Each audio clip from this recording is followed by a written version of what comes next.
Tous aussi, heureuse d'être avec vous ce soir. Merci aussi pour ton invitation, du coup, Yannick. Donc oui, il m'a déjà un petit peu présenté. Donc voilà, Alice Lévesque, j'ai 34 ans, je suis bisontine adoptée puisque je suis alsacienne de naissance. Donc, je suis pas très très loin, mais je me suis installée ici depuis quelques temps déjà. Et j'y suis plutôt bien, puisque voilà, j'ai passé mon diplôme de kiné il y a une dizaine d'années, et puis je me suis spécialisée assez rapidement dans tout ce qui était nutrition du sport, micronutrition. Donc j'accompagne pas mal d'athlètes actuellement au niveau du pôle VTT, du pôle cyclisme. J'ai des athlètes du handball aussi, du parachutisme, des triathlètes aussi, sur la partie surtout nutrition, effectivement, la préparation, mais aussi en compétition. Donc c'est ce qu'on va un petit peu voir ce soir, de manière plus spécifique dans l'athlétisme. On va revoir un petit peu des bases aussi de ce qui se passe à l'effort au niveau de toute la sphère intestinale, de tout ce qui est microbiote. Donc n'hésitez pas effectivement, comme l'a dit Yannick, à poser des questions dans la discussion s'il y avait besoin.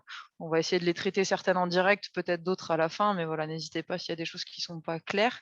Et voilà, l'idée qu'on puisse découler sur une deuxième intervention en étant très spécifique sur les sports explosifs et les sports d'endurance. Là, on va être un peu plus généraliste, mais je vais quand même essayer de vous donner des clés assez faciles à mettre en place, des trucs très pratico-pratiques pour que vous puissiez mettre ça déjà dans vos assiettes, mais aussi pour les entraîneurs, au mieux conseiller les athlètes que vous accompagnez. Voilà. Donc on va pas tarder plus, on va débuter. Donc avec la nutrition et la perf en athlétisme.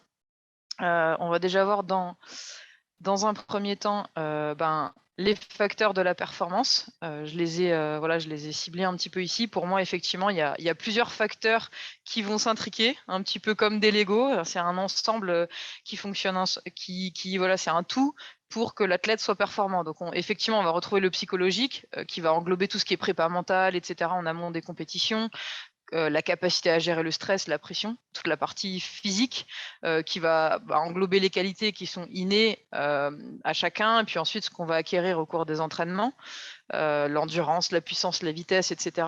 La partie aussi technique qui va être la maîtrise du geste, la façon de courir, pour les athlètes, la façon de pédaler quand on est sur un vélo, etc. Moi, effectivement, dans le handball, le shoot, etc. Tout ce qui va être environnement, qui va participer aussi à la performance, à un moment donné, quand on est sur la piste et qu'il pleut et qu'il fait froid, ça ne va pas être la même que quand il y a du soleil ou que c'est plutôt un ciel dégagé. Le matériel, donc avec quel type de chaussures de course je cours, est-ce que j'ai du bon matos pour bien m'entraîner, pour bien performer. Et enfin, la dernière partie qui nous intéresse ce soir, la partie effectivement alimentation, qui est pour moi une dimension aussi importante que toutes les autres que je vous ai citées, précédemment.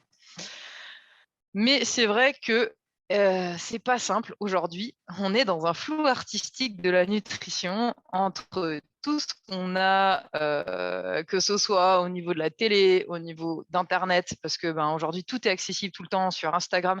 Moi, j'ai en permanence des athlètes que je récupère et qui m'ont dit ouais, tiens, j'ai fait un petit truc low carb là, ça passait bien, j'avais l'impression qu'on pouvait bien performer comme ça, donc j'ai tenté, j'ai suivi un mec sur Instagram qui faisait ça, et en fait je récupère sans cesse des athlètes qui font de grosses erreurs par rapport à leur performance. Donc il y a ce premier vrai problème, et ensuite le problème aussi de, comme on peut le voir sur l'image, de tout ce qu'on va mettre à dispo pour l'athlète, entre le gel, la barre, le gel magique, la barre céréale magique, tiens, tu peux te prendre ton gel juste avant l'effort et puis ta barre et ça devrait suffire.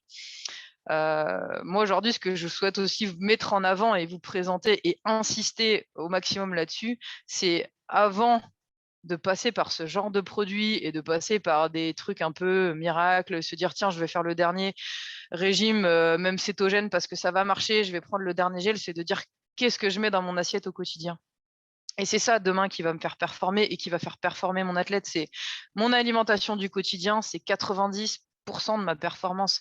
Et les 10 derniers pourcents, oui, c'est ce que je vais manger pendant la compétition, juste avant, juste après, pour mieux récupérer, parce que là, je vais optimiser les derniers pourcents qui vont me manquer pour performer au maximum. Mais si je suis à côté de la plaque par rapport à mon alimentation du quotidien, je ne pourrai pas bien récupérer, je ne pourrai pas bien dormir, je risque la blessure, etc. Donc là, vraiment, c'est hyper important et c'est le premier message que vous devez faire passer si vous êtes dans une posture d'entraîneur et que vous accompagnez des jeunes, c'est qu'est-ce que tu manges au quotidien. Donc effectivement, l'alimentation au quotidien, elle doit être adaptée déjà à vos besoins, à vos dépenses, hein. C'est des calculs qui peuvent se faire assez facilement. C'est combien je dépense pour combler un petit peu tout ça. En fonction du poids que je fais, de la taille, de est-ce que je suis un homme, une femme, etc., je n'aurai pas les mêmes besoins. Les besoins, c'est ce qu'on appelle aussi le métabolisme de base. C'est mon corps qui va fonctionner au repos. Je n'aurai pas besoin du même nombre de calories si je suis un homme ou si je suis une femme, si je fais de l'activité très intense ou peu intense. Tout ça, ça se calcule déjà pour savoir un petit peu les besoins propres à chacun. Ensuite, on va avoir un planning de répartition, donc tout d'abord effectivement journalière, mais au-delà du côté quotidien et journalier, il faut que ça se construise sur la semaine, sur le mois, voire sur l'année. Quand je débute, que j'ai mes cyclistes au début de l'année, là, en septembre, en général, on essaye de voir déjà jusqu'à décembre qu'est-ce que ça va donner, dans quelle période vous êtes. Est-ce que vous êtes dans de l'affûtage? Est-ce qu'on va avoir des compétitions? Est-ce que justement on peut relâcher un petit peu la pression? On vous laisse un peu tranquille? On peut travailler différemment? Tout ça, on doit vraiment l'adapter au maximum pour être au plus proche de ce que vit l'athlète au quotidien. Et puis, un truc quand même hyper important, et c'est vrai que c'est pas simple sur le métier que j'exerce aujourd'hui, c'est toute cette dimension psychologique et sociale, parce que l'alimentation, malgré tout, à un moment donné, ça fait partie de cette dimension-là. C'est important aussi, même pour l'athlète qui va faire attention 365 jours sur 365, de pouvoir aussi des fois relâcher la pression, de pouvoir aller profiter d'un bon repas avec des amis, etc. Donc ça aussi, il faut en tenir compte dans la préparation nutritionnelle d'un athlète. Et donc voilà, comme je le disais, ça s'inscrit dans le temps et pas seulement sur la veille de compétition. Et qu'est-ce qui va se passer effectivement si je ne tiens pas compte de mon alimentation? Moi, j'aime bien utiliser une métaphore, c'est par exemple, votre corps, c'est une voiture. Vous êtes en permanence en train de rouler à 150 km/h avec un carburant de mauvaise qualité. Alors certes, il n'était pas hyper cher, mais c'est carburant de mauvaise qualité. On pourrait dire que c'est votre alimentation. Il y a peu de chances que la voiture, elle reste performante longtemps, même si vous avez acheté la dernière BM et que vous avez le moteur le plus puissant possible. Donc, c'est-à-dire que même si vous avez des capacités innées hyper importantes, que vous êtes bien physiquement et que vous arrivez à faire des belles pointes de vitesse, si vous continuez à rouler avec du mauvais carburant, ça risque de mal se passer. Donc, pareil pour la voiture, si je roule à 150, je suis sur l'autoroute, il y a le voyant rouge de ma voiture qui s'allume. En général, comment je réagis? Je me mets sur le côté, j'essaie d'identifier la panne. Au mieux, j'arrive à repartir et puis j'essaie quand même de la réparer quand j'arrive chez moi. Pour le corps, c'est pareil. Si on a envie de pouvoir continuer à performer, s'il y a un voyant rouge à un moment donné qui s'allume dans le tableau de bord et que je continue à rouler à 150 sans forcément prendre en compte ce voyant rouge en me disant c'est bon, ça passera, effectivement, je risque de performer une fois, deux fois, mais ça risque de pas forcément s'inscrire dans le temps et dans la durée. Donc, le voyant rouge, ce serait quoi? Ce serait effectivement de la fatigue chronique qui va s'installer, un risque de blessure augmenté, une diminution des performances, voire un plus long terme du surentraînement, mauvaise récupération, etc. Et puis aussi une fragilité immunitaire qui peut s'installer. Donc là, on va voir un petit peu l'alimentation au quotidien de l'athlète avec, pardon, excusez-moi. Dans un premier temps, l'intestin, comment ça se passe, de quoi il est constitué avec la muqueuse, le système immunitaire et la flore intestinale, l'importance de ce trépied-là, le stress oxydatif et les systèmes antioxydants. Il y a eu un micro qui s'est ouvert, je crois. Pas de souci. Alors, dans un premier temps, comme je vous disais, l'intestin, c'est l'interface la plus grande du corps aujourd'hui et une des plus vulnérables. On sait qu'aujourd'hui, notre intestin est considéré comme notre deuxième cerveau. Il est vraiment la base de notre immunité, donc il faut en prendre soin. C'est hyper important. Il fonctionne sur quoi? Sur un trépied, avec, dans un premier temps, la muqueuse intestinale. Donc ça, c'est la zone vraiment d'échange. Quand on va manger quelque chose, par exemple, vous mangez une viande ou vous mangez des fruits, des légumes, des choses comme ça, tout ce qui va être protéines, vitamines, minéraux, ça va être absorbé et ça va passer par la muqueuse intestinale. Ensuite, vous avez le système immunitaire, donc ça va être vraiment la base de notre immunité, se situe au niveau de l'intestin. Puis, le dernier, pied de ce trépied, ça va être tout ce qui est flore intestinale ou microbiote, peu importe, c'est la même chose. Je vous avez peut-être plus entendu l'un que l'autre, mais voilà, c'est exactement la même chose. Donc dans un premier temps, cette muqueuse qui va donc tapisser vraiment toute la paroi de l'intestin, qui représente quand même 300 carrés de surface, qui est juste, énorme, qui va être constitué de cellules intestinales que nous appelons donc les entérocytes et qui va être le siège de l'assimilation, comme je vous l'ai dit, de l'eau, des nutriments, vitamines, minéraux, etc. Et ça va aussi assurer le non-passage d'agents pathogènes dans le milieu intérieur. Donc, cette muqueuse exerce vraiment une fonction barrière pour éviter de laisser passer certaines bactéries, certains parasites qui n'auraient rien à faire ici. Par contre, le problème de cette muqueuse, c'est qu'elle est assez fragile et qu'il y a de nombreux facteurs qui peuvent venir l'altérer. Et c'est là que commencent un petit peu les choses difficiles et que peuvent être le point d'entrée de certaines blessures, de certaines fragilités immunitaires, de certaines maladies aussi si on pousse un petit peu plus loin. Donc la mastication insuffisante, c'est une première chose. Donc par exemple, quand on va manger son plat un petit peu trop rapidement, c'est vrai que des C'est fois, quand l'inflammation de la muqueuse intestinale. Ben viens, parce que je t'ai...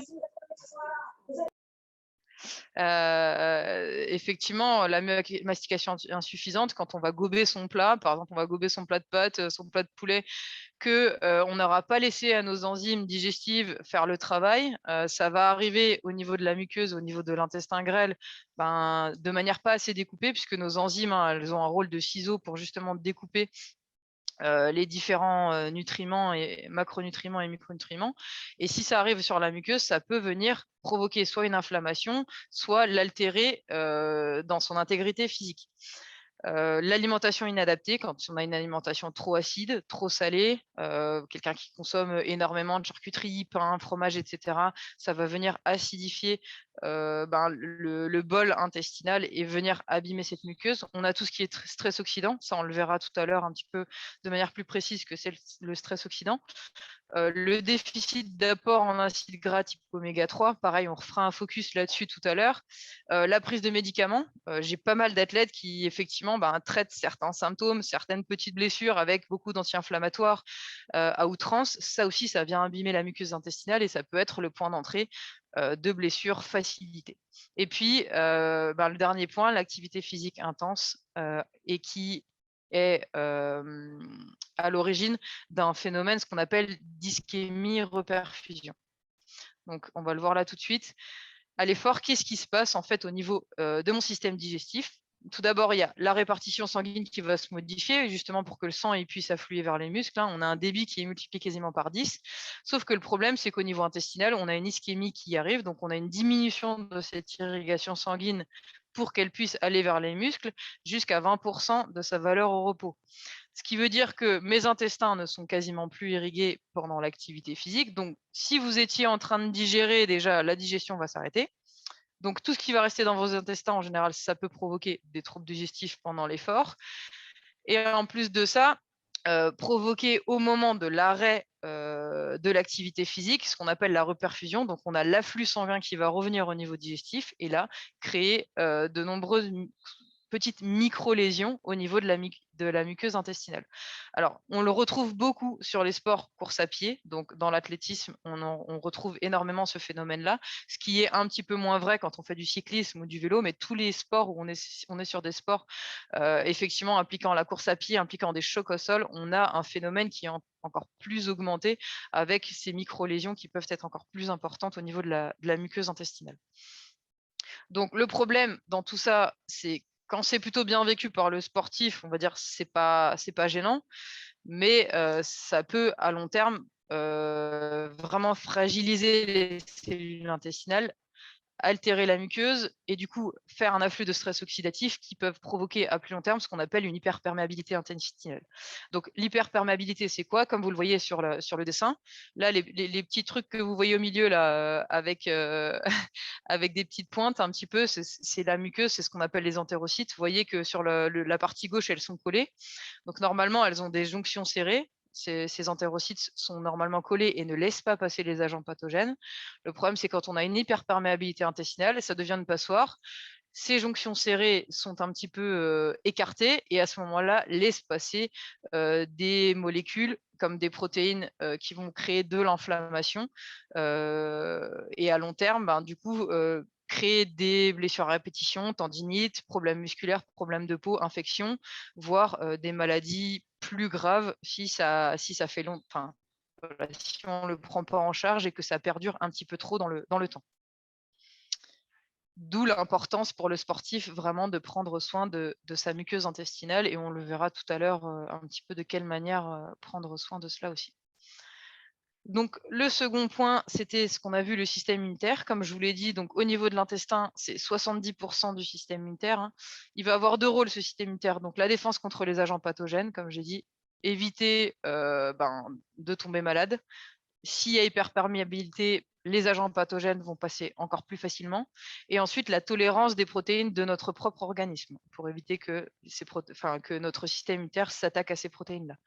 Le problème, encore une fois, c'est quand ce système se dérègle, on a fragilité immunitaire, blessure, de la fatigue plus importante, des difficultés de récupération.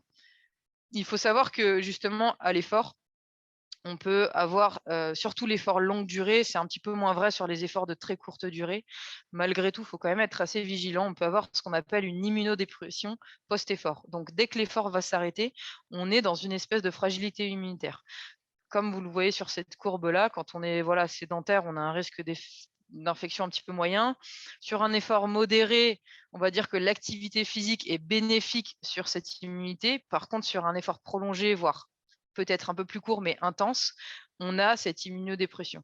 Donc le sportif, qu'il soit sportif moyen, voire sportif pro, va être plus fragile au niveau immunitaire. Donc il va falloir qu'il prenne encore plus soin de son alimentation pour renforcer, on va dire, son immunité et résister un peu plus aux infections. Donc, on a une augmentation de ce qu'on appelle les cytokines pro-inflammatoires et une diminution des immunoglobulines A salivaires, qui sont un petit peu les anticorps qui constituent la première ligne de défense face aux pathogènes et qui ont un rôle crucial justement contre les micro-organismes en neutralisant tout ce qui est virus, etc. Et ce qui peut rentrer dans l'organisme pour nous infecter et créer des maladies. On a aussi, encore une fois, ce stress oxydatif accru, comme je vous en parlais, et une baisse du nombre de cellules qui sont naturelles, ce qu'on appelle les NK, les natural killers, qui viennent un petit peu être les nettoyeurs du système immunitaire, qui vont diminuer dans les heures qui suivent l'effort, donc qui seront un petit peu moins présents. Et puis, cette dernière partie du trépied, ce qu'on appelle effectivement le microbiote.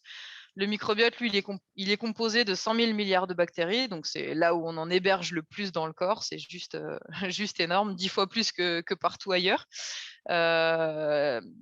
Ses rôles, il va avoir principalement un rôle de synthèse de vitamines.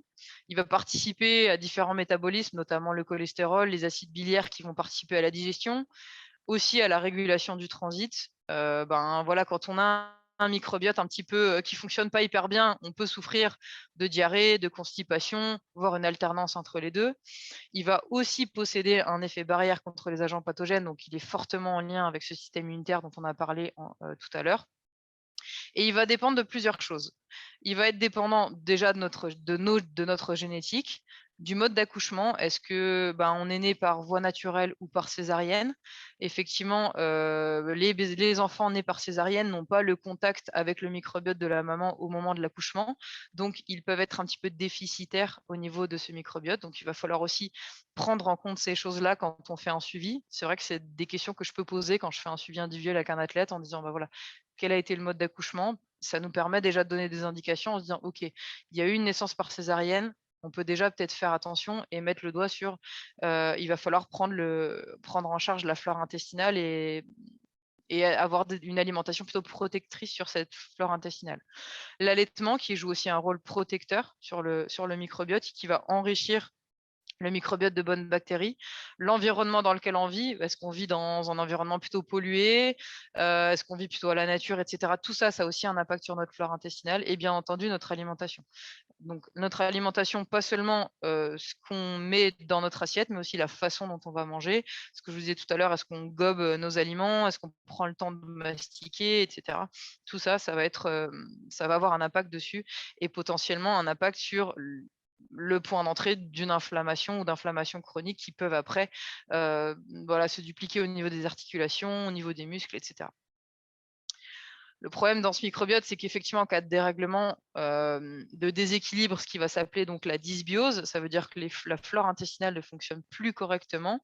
On a une biodiversité des bactéries intestinales moindre, et cette baisse importante de la flore va être, comme je vous l'ai dit juste avant, le point d'entrée soit de troubles infectieux, de troubles allergiques ou auto-immuns, mais aussi de blessures, de diminution de récupération, etc.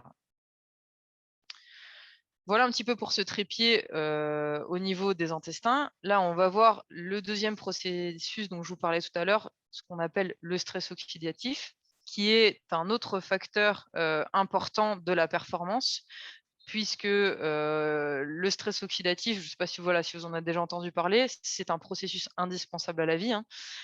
À chaque fois qu'on respire, on va former des radicaux, ce qu'on appelle des radicaux libres, qui vont accélérer le vieillissement cellulaire.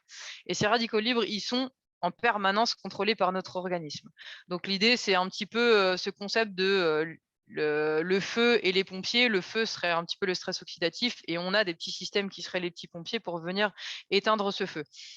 Normalement, il y a une balance qui se fait au niveau physiologique pour qu'on n'ait jamais le feu qui devienne un brasier et que les pompiers soient toujours suffisants en termes de nombre pour éteindre ce feu. Le problème, c'est qu'il y a des facteurs externes qui viennent augmenter la taille du brasier et en fonction des pompiers qui sont présents, qui vont plus forcément arriver à gérer le feu. Alors, c'est quoi ces facteurs? On a déjà l'activité physique.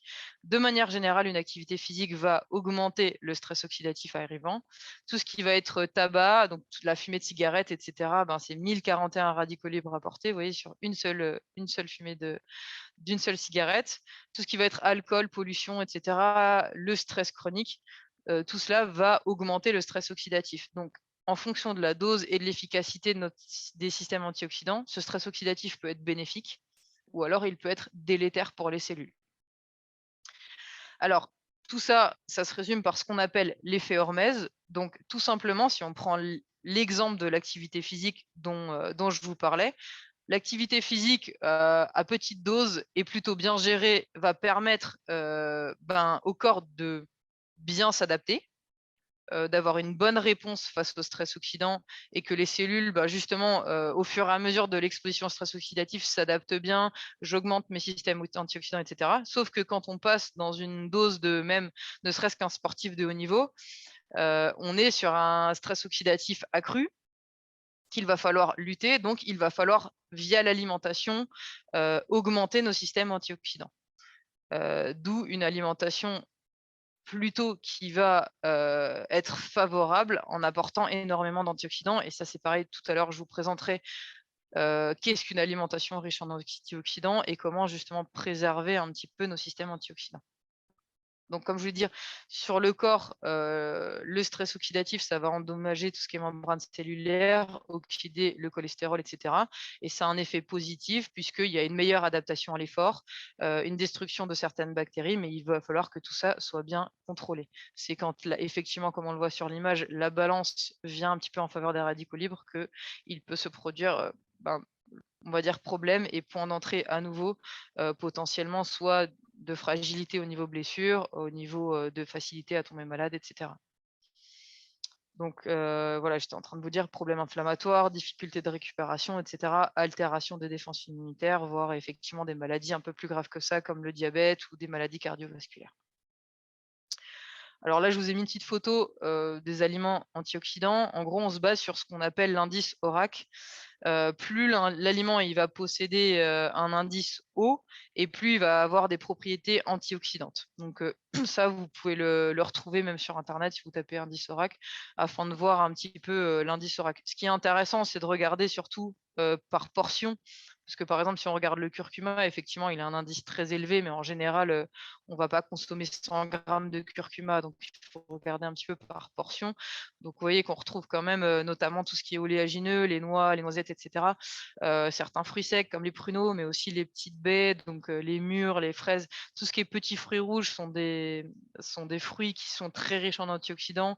Le brocoli, donc vous voyez que ça se situe quand même principalement dans tout ce qui est fruits et légumes, qu'il va falloir enrichir son assiette, de ces fruits et légumes-là lorsque l'on fait de l'activité physique pour justement venir renforcer ces systèmes, antioxydants et lutter contre ce stress oxydatif.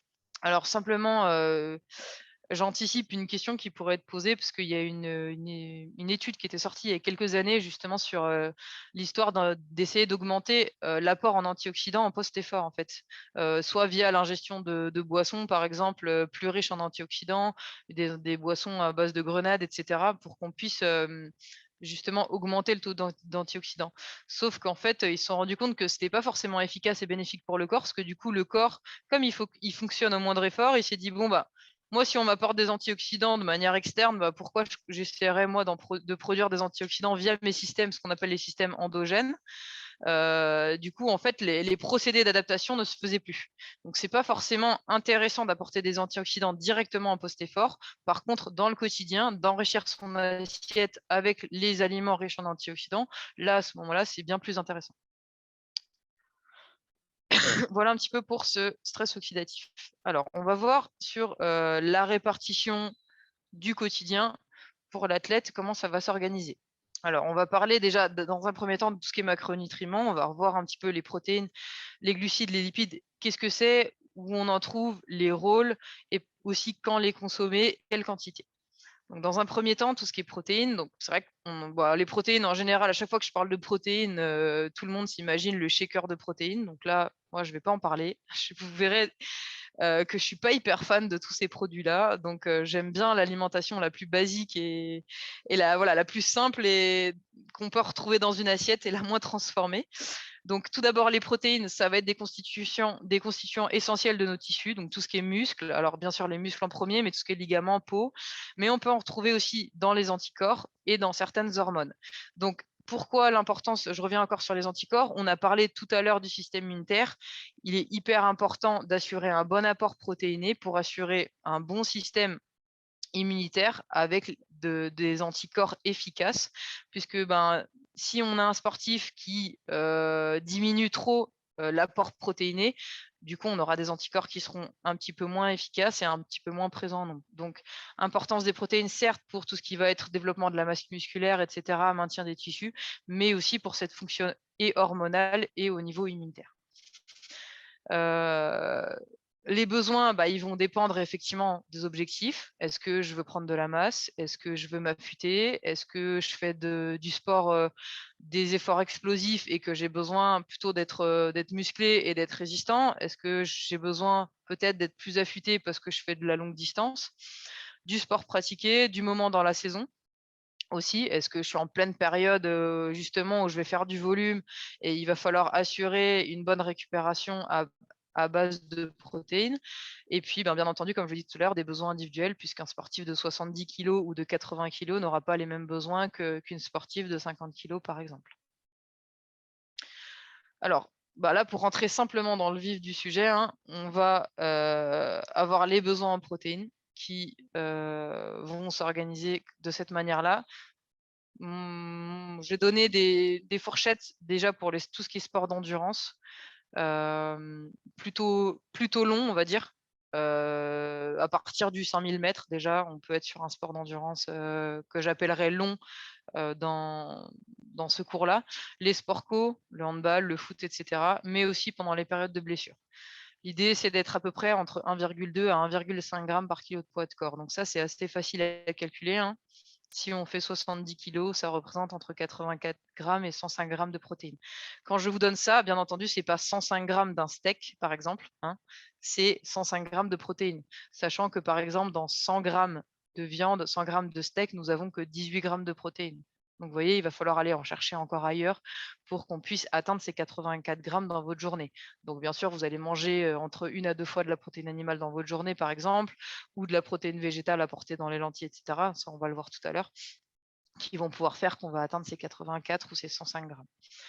Quand on est sur une période plutôt de prise de masse, donc là où on fait pas mal de muscu, on veut essayer d'optimiser soit un développement de masse musculaire, soit un maintien de masse musculaire, on va être plutôt à 1,5 à 2 grammes par kilo de poids de corps. Et sur une période de repos, période de vacances ou période off, on peut descendre à 1 à 1,2 grammes. Ça permet quand même d'assurer les fonctions essentielles au niveau de l'organisme et d'éviter la perte de masse musculaire malgré tout. Donc les sources de protéines vont être principalement, donc effectivement, déjà savoir que toutes les protéines ne se valent pas, hein. Les protéines animales ne sont pas égales aux protéines végétales, puisque dans les protéines animales, nous allons avoir ce qu'on appelle tous les acides aminés essentiels. Il faudrait essayer de voir les protéines comme un petit peu un collier de perles, avec plein de perles de couleurs différentes. Et quand vous arrivez à avoir toutes les couleurs, en général, ça se situe dans la protéine animale.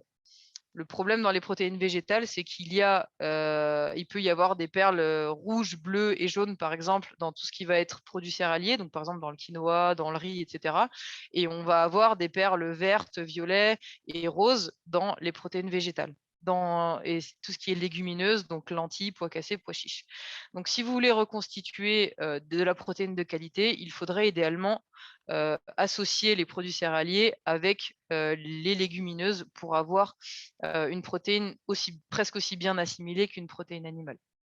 Dans un second temps, il sera essentiel aussi de bien préparer tout ce qui va être protéines végétales, et ça, je reviendrai aussi dessus tout à l'heure, en faisant bien tremper ces légumineuses pour justement profiter de toutes les bonnes vertus de, de ces, de ces aliments-là.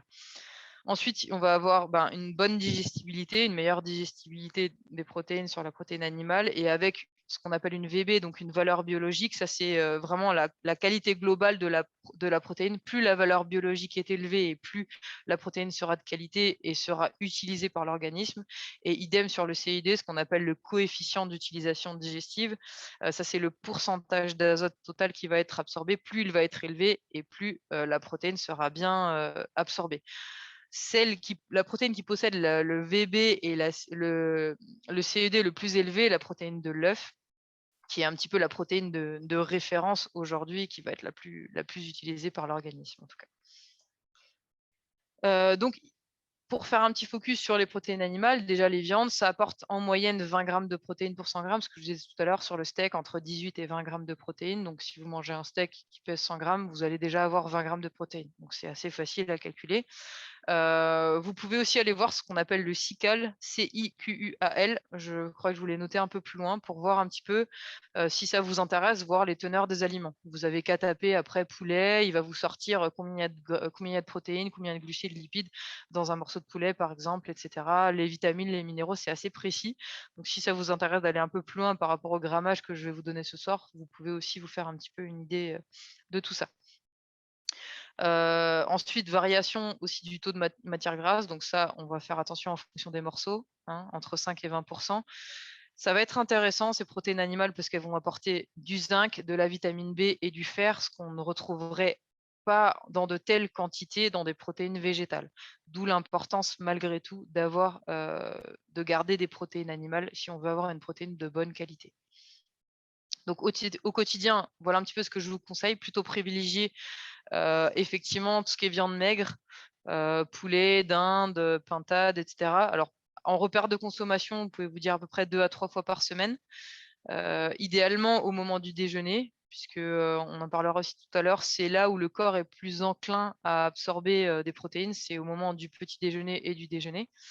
Et de limiter tout ce qui est viande grasse, surtout viande rouge, hein. Malheureusement, aujourd'hui, ces viandes-là, elles sont riches en polluants. C'est issu d'élevages assez intensifs. Souvent, c'est des animaux auxquels on aura administré des antibiotiques. Parfois, ils sont nourris avec de l'alimentation riche en polluants, riche en oméga 6 qui vont être un petit peu pro-inflammatoires et qui vont favoriser la production de déchets acidifiantes pour le corps. Donc, si vous aimez la viande rouge et que vous aimez consommer un peu de viande rouge, moi, je vous conseille de la consommer à distance d'un entraînement, surtout d'un entraînement intensif, plutôt un week-end, par exemple, et plutôt le midi, pour profiter effectivement de l'apport en fer, de l'apport aussi en protéines, qui peut être intéressant, et puis d'éviter d'aller au-delà de 1 à 2 fois par semaine sur la viande rouge en tout cas. Alors ensuite, pour les autres protéines animales, on va retrouver les poissons. Là, c'est pareil, on est à peu près à 20 grammes de protéines sur les poissons, idem que la viande, qui sont un peu plus pauvres en graisse, excepté pour tout ce qu'on appelle les poissons gras. Donc les poissons gras, ça va être sardines, maquereaux, les anchois. Alors effectivement, on peut retrouver le saumon. Alors néanmoins, sur le saumon, moi, c'est pas quelque chose que je vais conseiller non plus dans mes suivis, parce que le problème du saumon, c'est qu'aujourd'hui, les océans sont très pollués, notamment en mercure. Et le saumon est un poisson qu'on appelle bioaccumulateur, puisqu'il arrive un petit peu en bout de chaîne, hein. C'est lui qui va manger tous les petits poissons d'avant et il va se récupérer tout le mercure qu'on a retrouvé avant. Donc c'est pareil, le saumon, c'est OK, mais par contre, en petite quantité, 1 fois toutes les 2 semaines, voire 1 fois par mois, c'est largement suffisant. Essayez de préférer, justement pour apporter les bonnes graisses, comme je l'ai écrit là en dessous, EPA, DHA, à travers des sardines, maquereaux, anchois. Alors même en conserve, c'est possible. Plutôt à l'huile d'olive si vous devez les choisir, plutôt qu'une huile de tournesol, puisque l'huile d'olive sera un peu plus intéressante. Mais voilà, et ça, 2 fois par semaine, idéalement le midi. Mais alors là, sur les poissons, vous pouvez aussi consommer le soir. Aucun problème, c'est un peu différent de la viande rouge puisque ça crée un petit peu moins de déchets. Mais voilà, si vous pouvez en apporter au moins 2 fois par semaine pour enrichir notamment le statut en oméga 3 qui va être anti-inflammatoire. Donc là, je vous l'ai dit 2 à 3 fois par semaine, je vous dis sur le saumon. 1 fois par semaine, ce qui peut être intéressant aussi, c'est de consommer des poissons blancs, tout ce qui va être colin, cabillaud, mais aussi des crustacés, pour vous apporter notamment de l'iode, du zinc, voilà, des choses qu'on ne trouve pas forcément dans d'autres produits et qui va être intéressant. J'ai mis une petite application qui s'appelle Planète Océan, si vous voulez aussi un peu plus d'infos sur les poissons. Il vous donne les origines des poissons et essayez de voir en fait en fonction de certains poissons issus de quelle mer ou de quel océan, c'est un peu plus intéressant de les acheter. Ensuite, sur les protéines animales, on va avoir les œufs. Je vous ai dit, c'est la protéine de référence avec les acides aminés essentiels présents, les CID et VB le plus élevé. Là, on va être sur seulement 12 grammes de protéines sur 100 grammes. Ça équivaut à peu près à 2 œufs. Donc, vous voyez qu'il y a un petit peu moins de protéines que dans la viande. Néanmoins, comme ça reste de la protéine de qualité, c'est très intéressant aussi. Je vous conseille simplement quand vous choisissez vos œufs, alors effectivement de les prendre bio idéalement. Vous voyez, c'est le petit 0 FR et de les choisir bleu blanc cœur. Alors, pourquoi de la filière bleu blanc cœur? En fait, c'est des poules qui vont être nourries aux graines de lin. Et donc, les graines de lin vont apporter des oméga 3 en plus dans l'alimentation. Donc, si vous mangez si vous mangez des œufs de poules qui se sont nourris justement à base de graines de lin, vous allez profiter d'une alimentation qui sera enrichie en oméga 3. Donc, si vous pouvez faire du bio bleu blanc cœur sur les œufs, là, c'est parfait. Alors, je sais qu'on ne trouve pas ce label partout, mais c'est quand même très intéressant. Vous avez le même label aussi sur les viandes. C'est exactement la même chose. C'est aussi des bêtes qui ont été nourries avec une alimentation qui sera plus riche en oméga 3, donc vous allez pouvoir en bénéficier un petit peu plus. Idéalement, pour les œufs, petite astuce, le mieux c'est de les consommer pochés ou mollets. Donc avec un jaune qui serait encore un petit peu liquide, c'est là qu'on va avoir une meilleure disponibilité des protéines. Alors après, on est sur 95% quand on est sur de l'œuf dur, 100% quand on est sur un œuf mollet. Donc il y a 5% de différence. Donc si vous n'aimez pas du tout les œufs mollets, ne vous forcez pas, l'œuf dur fera l'affaire. Mais voilà, je vous donne, si on veut vraiment optimiser les choses, on peut aller sur de l'œuf mollet ou de l'œuf poché. Alors ensuite, sur tout ce qui est source de protéines végétales, donc c'est important de bien choisir sa source de protéines végétales parce qu'effectivement, comme je vous l'ai dit, il y a un manque de certains acides aminés. Dans les légumineuses, elles vont être plus riches en ce qu'on appelle la lysine et dans les produits céréaliers, plus riches en cystéine ou en méthionine. Alors, attention, effectivement, hein, sur certaines protéines végétales, notamment les légumineuses, puisqu'elles sont très riches en fibres, elles vont être un petit peu moins digestes. C'est pareil, si vous êtes veille de compétition, je vous déconseille d'aller, vous faire votre plat, de pois cassés ou de pois chiches, ça risque de pas hyper bien passer. Donc ça, c'est des produits qu'on conseille aussi en dehors d'une compétition, puisque, ben, on le verra, dans un second temps sur ma deuxième intervention sur tout ce qui est alimentation autour de l'effort, où c'est des choses que je conseille pas forcément à ce moment-là. Mais par contre qui sont juste hyper intéressantes dans tout ce qui est vitamines, minéraux et essentiels, justement à distance, d'une compétition, par exemple. Deux Alors petites attention, questions, si on revient un petit peu en arrière, excuse-moi Alice. pas de Il y a souci. deux petites questions sur les œufs. Intéressant au plat aussi si le jaune est liquide. Ça, c'est une question. Oui, oui, oui, Voilà, voilà. tant que le jaune est liquide, ça reste Ok. intéressant, donc il y a aucun souci. Le blanc est cuit, le jaune est liquide, donc pas de Ok. problème. Et combien d'œufs par semaine on peut manger? Alors, moi, sincèrement, je peux conseiller jusqu'à même 12 œufs par semaine. Pareil, il y avait beaucoup l'histoire du cholestérol qui était sortie par rapport effectivement à l'apport en cholestérol. Sachez déjà que notre corps, il produit entre 70 à 80 de cholestérol, ce qu'on appelle le cholestérol endogène. Donc, c'est du cholestérol qui n'est même pas lié à notre alimentation. Donc, les 20 à 30 restants, effectivement, sera impacté par rapport à ce qu'on mange. Par contre, si vous mangez, des œufs plutôt le matin au petit déjeuner ou le midi, vous pouvez monter jusqu'à 12 œufs par semaine sans aucun problème. Ce sera plutôt bien métabolisé par le corps et c'est pas ça qui va faire fluctuer le taux de cholestérol. C'est dommage, Merci. je l'ai pas mis ici, mais faudra que tu m'y refasses penser, Yannick, parce que j'aimerais bien vous repartager justement la dernière étude qui était sortie là-dessus, qui était hyper intéressante. Mhm. Voilà, en fait, c'était parti d'une idée assez loufoque, cette histoire. Voilà, je ne vais pas rentrer dans les détails, mais c'est intéressant à lire et à voir d'où cette histoire de cholestérol et œufs était partie. Donc voilà, Ok. Merci beaucoup. de rien. Donc je vous disais sur tout ce qui était protéines végétales, on a une difficulté d'assimilation et en cause, on a ce qu'on appelle les facteurs antinutritionnels. Donc ça, c'est des facteurs de défense des végétaux. Ce qu'il faut savoir, c'est que si on veut consommer une lentille ou des pois cassés, par exemple, juste après l'avoir fait cuire, on a encore ces facteurs antinutritionnels qui s'expriment et ça ne nous permettra pas d'absorber les minéraux essentiels qu'ils contiennent. Donc, par exemple, le magnésium, le zinc, on ne va pas réussir à les absorber correctement. C'est pour ça qu'il va être intéressant justement de tremper ces produits-là, minimum 12 heures. Par exemple, si vous les achetez en version sec, voilà, le mieux, c'est que si vous, voilà, vous dites j'ai envie de me faire des pois chiches le mardi, ben, le lundi soir, je vais essayer de me les faire tremper toute la nuit et puis après, d'essayer de les cuire assez longtemps dans un gros, gros volume d'eau pour justement limiter ces facteurs antinutritionnels. Alors, il y a deux produits avec lesquels vous pouvez ne pas forcément passer par là. On va être sur les lentilles corail qui ont une cuisson plutôt rapide et les pois cassés jaunes aussi sur une cuisson assez rapide. Après, sur tous les autres produits, idéalement, il faudrait les faire tremper. Alors, pour l'autre protéine végétale, le soja, je passe assez rapidement. 10 grammes de protéines pour 100 grammes qui peut être intéressante sur une source aussi de fer, de zinc, etc. Pour de temps en temps aussi limiter tout ce qui va être protéines animales le soir, ça peut se consommer en version, par exemple, le tofu pour ceux qui aiment bien ou des choses comme ça. Idéalement sur le soja, privilégier tout ce qui est bio pour éviter au maximum toutes les sources de soja OGM. Alors, dans les céréales légumineuses et oléagineux, voilà un petit peu ce que vous allez retrouver en termes de protéines.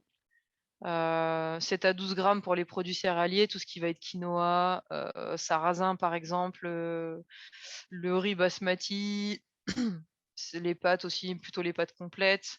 Voilà, vous voyez que les légumineuses, on est quand même sur le double de protéines, hein. 20 à 25 grammes et l'idéal, comme je vous l'ai dit tout à l'heure, c'est de les associer, alors soit au cours du même repas ou sur 24 heures, puisque le turnover protéique se fait aussi sur 24 heures. Donc, si par exemple vous avez mangé des lentilles le midi et que vous voulez manger du quinoa le soir, le complément d'acides aminés se fait aussi sur ce temps-là. Les oléagineux, donc tout ce qui est noix, noisettes, amandes, qui vont aussi apporter un peu de protéines, ainsi que des minéraux essentiels et certaines vitamines. Alors ensuite, on a aussi tout ce qui est produits laitiers. Donc là aussi, il y a beaucoup de controverses autour de ça chez le sportif. Alors ça peut être une source de protéines complémentaires. Alors moi, je conseille en général 1 à 2 max par jour. De toute façon, dans les dernières recommandations, on était sur 2 produits laitiers par jour, notamment en cause le facteur de croissance, qui, ben, visiblement serait, un facteur de risque de développement de certains cancers. donc c'est pour ça à limiter malgré tout. Qui peut apporter entre 3 à 6 grammes de protéines en fonction. Donc, on a tout ce qui est fromage blanc et skyr qui vont être plus riches en protéines. Donc ça peut être aussi des choses que je conseille des fois en post-muscu assez facilement, plutôt que d'aller consommer une protéine en poudre. Ben, je dis à l'athlète, bah voilà, essaye d'avoir ton petit pot de skyr avec ta demi-banane, par exemple, pour optimiser un petit peu la récupération, parce qu'on sait que voilà, dans le skyr, c'est une protéine de qualité. Et puis pour les plus fragiles au niveau intestinal, en général, je conseille plutôt des produits à base de lait de chèvre ou de brebis qui seront un petit peu moins, qui vont provoquer un peu moins d'inflammation au niveau de la muqueuse intestinale. Aujourd'hui, on sait que le lactose, il y a 2 problèmes qui se posent avec les produits laitiers. Il y a soit le problème avec le lactose, donc ce qui est le sucre du lait, soit avec la caséine laitière, qui est la partie plutôt protéinée du lait.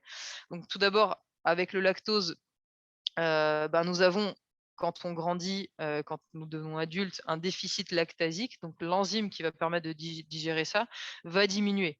En plus de ça, on n'est pas tous égaux puisqu'il y a réellement un facteur génétique. On sait aujourd'hui que, par exemple, les populations africaines ou les populations asiatiques ont un déficit lactasique plus important que les populations européennes, donc vont digérer encore moins bien le lait que les populations européennes. Donc ça aussi, c'est important à savoir. Ça peut provoquer fortement des diarrhées. Donc, quand j'ai un athlète face à moi qui me dit, ben, effectivement, et je fais de la course à pied, j'ai des troubles digestifs, bah, déjà liés par tout ce que je vous ai présenté tout à l'heure à l'effort. En plus de ça, j'ai une alimentation peut-être pro-inflammatoire avec une surconsommation de produits laitiers, aussi une surconsommation de gluten qui peut être un autre problème. En général, c'est quelqu'un à qui je vais vraiment conseiller de diminuer l'apport en produits laitiers, de voir déjà avec du lait de chèvre ou des yaourts au lait de brebis si ça passe, voire des yaourts végétaux si ça passe pas du tout et que ça peut créer des inflammations. Une petite Euh, question sur le facteur oui, de croissance, c'est qu'est-ce que oui. c'est? Alors, le facteur de croissance, c'est un facteur de, c'est ce qu'on appelle l'IGF-1, qui est potentiellement impliqué dans le risque de cancer. En fait, ça c'est situé dans le lait, dans le produit laitier directement. C'est pas quelque chose qu'on peut extraire du lait, et ça fait grandir certaines cellules en fait quand ça interagit avec l'organisme, et du coup, ça peut être source d'un développement de risque de cancer. C'est pour ça qu'aujourd'hui, ben, l'ANSES recommande d'être à peu près à 2 produits laitiers par jour maximum. Quand on dit 2 produits du laitier, c'est bien sûr yaourt, fromage et le lait. Voilà. Et puis il y a une autre chose sur laquelle je ne vais pas m'étendre non plus. Je parle de l'index insulinique. On verra tout à l'heure ce qu'on appelle l'index glycémique, mais il faut savoir que les produits laitiers ont ce qu'on appelle un index insulinique important. Ça veut dire qu'ils font sécréter beaucoup d'insuline, ce qui veut dire que potentiellement, stockage adipocytaire avec mise en réserve de cellules graisseuses à long terme. Donc, si on est sur quelqu'un qui consomme entre 4, 5 à 6 produits laitiers par jour, ce que je vois des fois chez certains sportifs, ça peut favoriser le stockage de cellules graisseuses notamment. Ok. Euh, J'ai encore deux oui, questions dis-moi, sur le lait qui arrivent. pas de souci, Est-ce que pas de l'apport problème. de protéines avec le lait sans lactose est similaire? Oui, sur les protéines, c'est pas impliqué. En fait, le lactose, comme je vous ai dit, c'est le sucre du lait, donc c'est les glucides. Donc les caséines laitières, qui sont les protéines, ne sont pas impactées. En général, on est sur le même taux de protéines. Ok. Et puis, est-ce que les laits végétaux type EPO de soja sont considérés comme des produits laitiers? Non, aujourd'hui, voilà, il y a vraiment un problème dans dans l'appellation de ces produits-là. Si vous regardez, en général, maintenant, il y a écrit boisson à l'avoine ou boisson à l'amande pour éviter les problèmes, puisqu'il y a quelques années, ben, malheureusement, il y a eu certains décès chez des bébés, puisque des gens avaient remplacé le lait, par exemple le lait de croissance, par justement un lait d'amande, un lait de riz qui n'est pas du tout adapté pour l'organisme, notamment en pleine croissance, bien sûr, puisqu'il n'y a presque pas de protéines dans ces produits-là. Il y a très peu de calcium aussi, qui sont les constituants essentiels des bébés au moment de la croissance. Donc voilà, attention à soi. Par contre, aucun souci à consommer ce type de boisson végétale. Si justement vous êtes un petit peu intolérant au lait, vous sentez que ça passe pas, que vous avez envie de consommer ça avec des céréales, des flocons d'avoine, ou faire des smoothies avec des laits végétaux, il n'y a aucun problème. Néanmoins, moi, je vous conseille quand même de faire attention quand vous choisissez un lait végétal, de regarder les teneurs en sucre parce qu'en fonction des laits végétaux, il peut y avoir des teneurs en sucre très élevées. Alors bien sûr, si vous comparez un lait d'amande avec un lait d'avoine ou un lait de riz, il y aura des différences entre le lait d'amande et le lait de riz, normal puisque le riz est à base de glucides, donc va contenir des glucides de manière plus importante. Par contre, si vous consommez 2 laits du même type, enfin 2 boissons pardon, du même type, 2 boissons à l'avoine et que vous en avez un avec 15 grammes de glucides, dont 12 grammes de sucre et l'autre seulement à 5 grammes, voilà, je vous conseille de regarder et de choisir celui qui sera un petit peu moins sucré. Et essayez de faire attention aussi aux allégations nutritionnelles quand on vous met enrichi en calcium, et cetera. En général, c'est pas dans ce type de produit qu'on va aller chercher du calcium, vous en retrouvez ailleurs.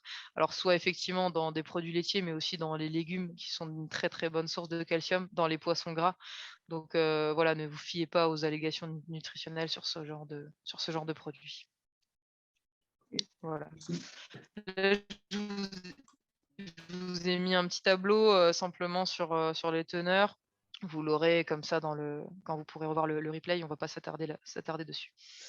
Alors, on va passer sur le deuxième macronutriment, tout ce qui va être les glucides. Donc, pareil, les sources de glucides et puis quand les consommer. Alors, dans un premier temps, euh, certains organes, il faut savoir que certains organes sont ce qu'on appelle glucodépendants. Ils ne fonctionnent qu'à ça, c'est leur carburant. Et donc, ça va être le cerveau et les globules rouges. Donc, un besoin hyper accru de glucides. C'est pour ça que tout à l'heure, je vous ai mentionné l'histoire du low carb. Le low carb, c'est quoi? C'est quand on diminue très fortement les glucides. Alors, dans un premier temps, il va se poser un premier problème, c'est qu'on risque de plus trop avoir de carburant pour faire un effort, donc au niveau des muscles. Et dans un second temps, ben, ça va plus trop arriver au cerveau, et le cerveau, il va produire d'autres choses qu'on appelle les corps cétoniques, donc il va fonctionner sur un autre mode, avec d'autres sources énergétiques, sauf qu'on risque d'être déjà moins performant physiquement, mais moins présent aussi cognitivement. Donc c'est pour ça que c'est hyper important d'avoir un apport glucidique qui va correspondre à nos dépenses, au sport pratiqué, etc. Et ça, on le verra aussi en fonction du sport. Je n'ai pas forcément les mêmes besoins au niveau du glucide.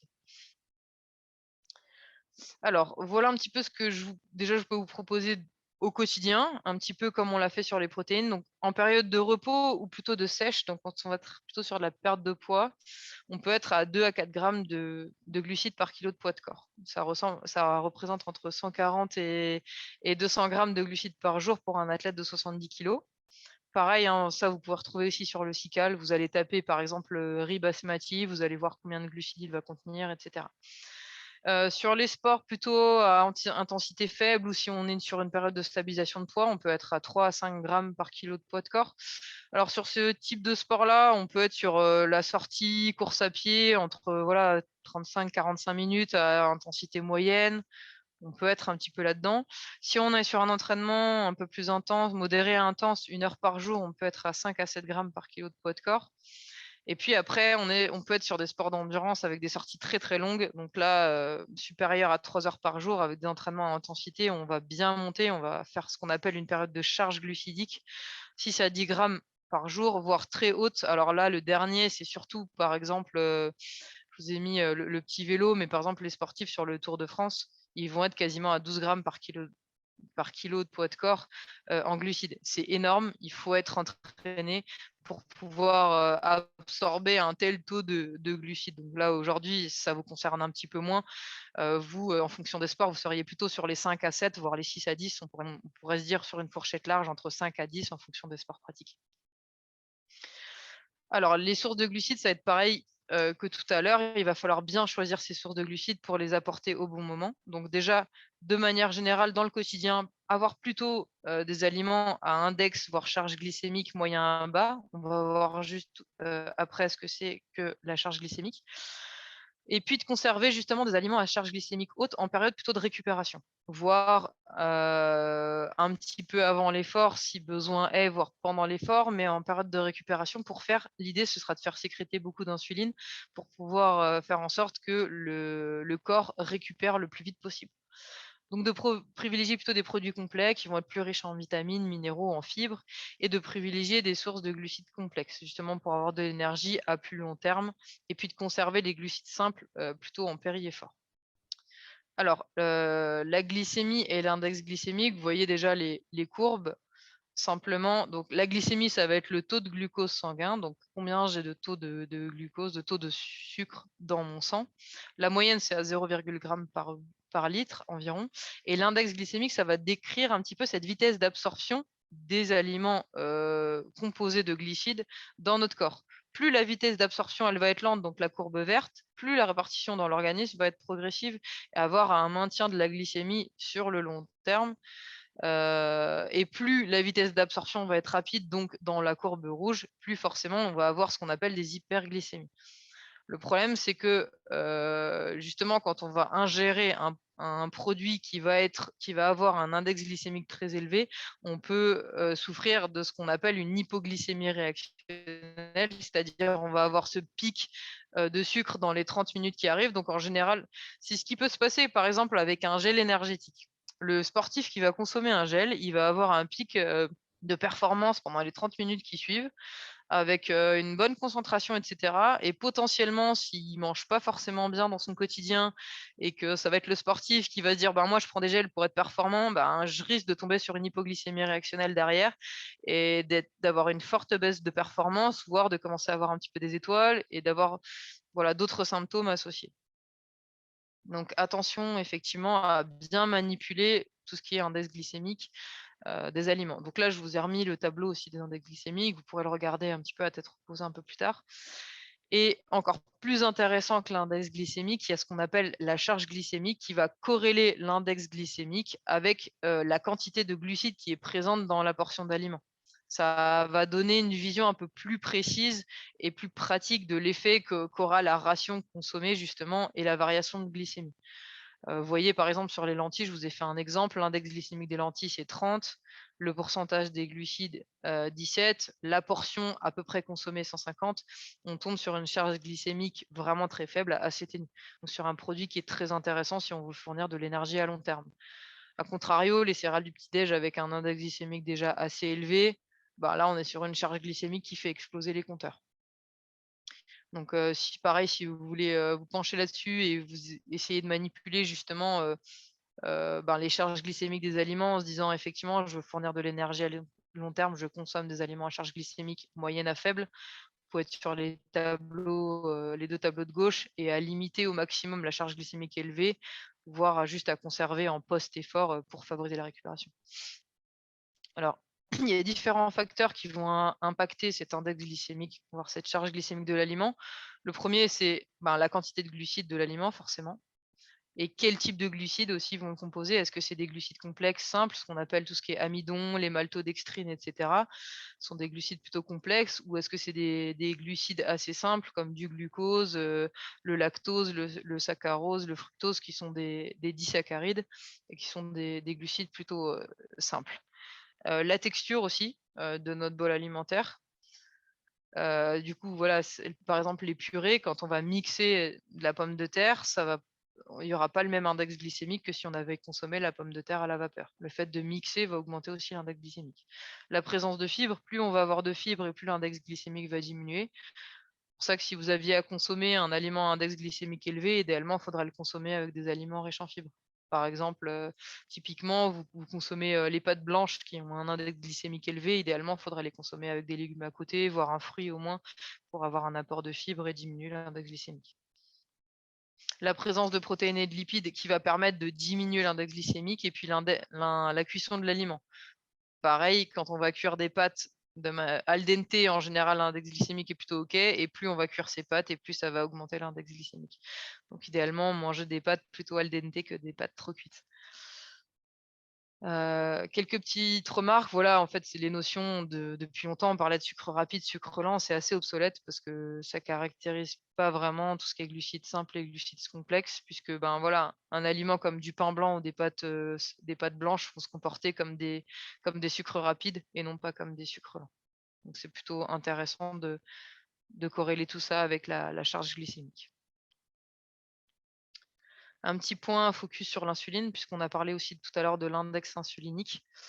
L'insuline, ça va être l'hormone qui va permettre de diminuer la glycémie. En gros, qu'est-ce qui se passe quand je mange des aliments riches en glucides? Quand je mange par exemple une portion de riz, même un gâteau, mon pancréas va sécréter ce qu'on appelle de l'insuline pour faire diminuer ce taux de sucre, puisque le corps, et notamment la circulation sanguine, n'aime pas avoir trop de sucre dans le sang, c'est pas bon donc d'avoir une glycémie trop élevée.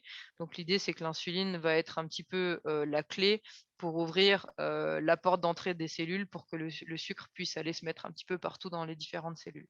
Et puis justement faire diminuer cette glycémie. Donc elle va agir, l'insuline, sur 3 types de cellules. On va avoir les cellules du foie dans un premier temps, ce qu'on appelle les hépatocytes, pour la mise en réserve, donc des glucides sous forme de ce qu'on appelle le glycogène.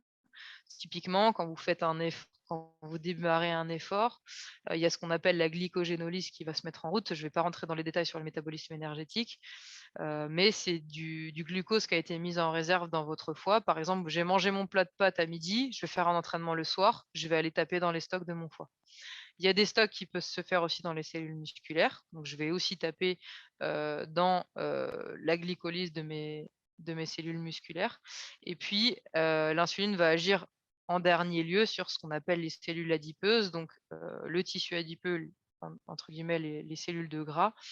Lorsque l'on mange des aliments glucidiques en trop grande quantité, l'insuline va d'abord les faire rentrer dans les muscles et dans le foie, et quand il n'y a plus de place dans ces 2 organes-là, eh ben, il va aller les mettre dans le tissu adipeux pour continuer à faire du stockage. C'est pour ça qu'il est possible de faire du gras même lorsque l'on mange trop de glucides.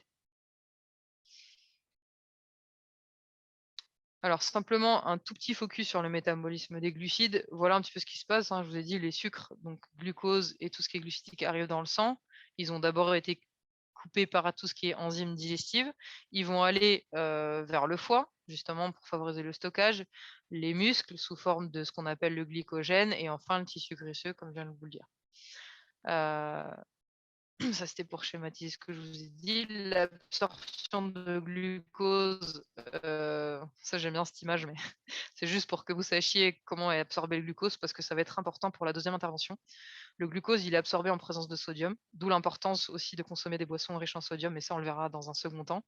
Le petit Na+ que vous voyez là, et vous voyez en fait entre le glucose en haut, qui va être apporté plutôt par effectivement soit le plat de pâtes, soit le riz, soit le gâteau, qui va se comporter plutôt comme le petit carré rouge. Et en dessous, vous voyez le fructose qui va être absorbé non pas grâce au sodium, mais de manière directe à travers la cellule grâce à des transporteurs. Tout ce qu'on appelle les glutes sont des transporteurs.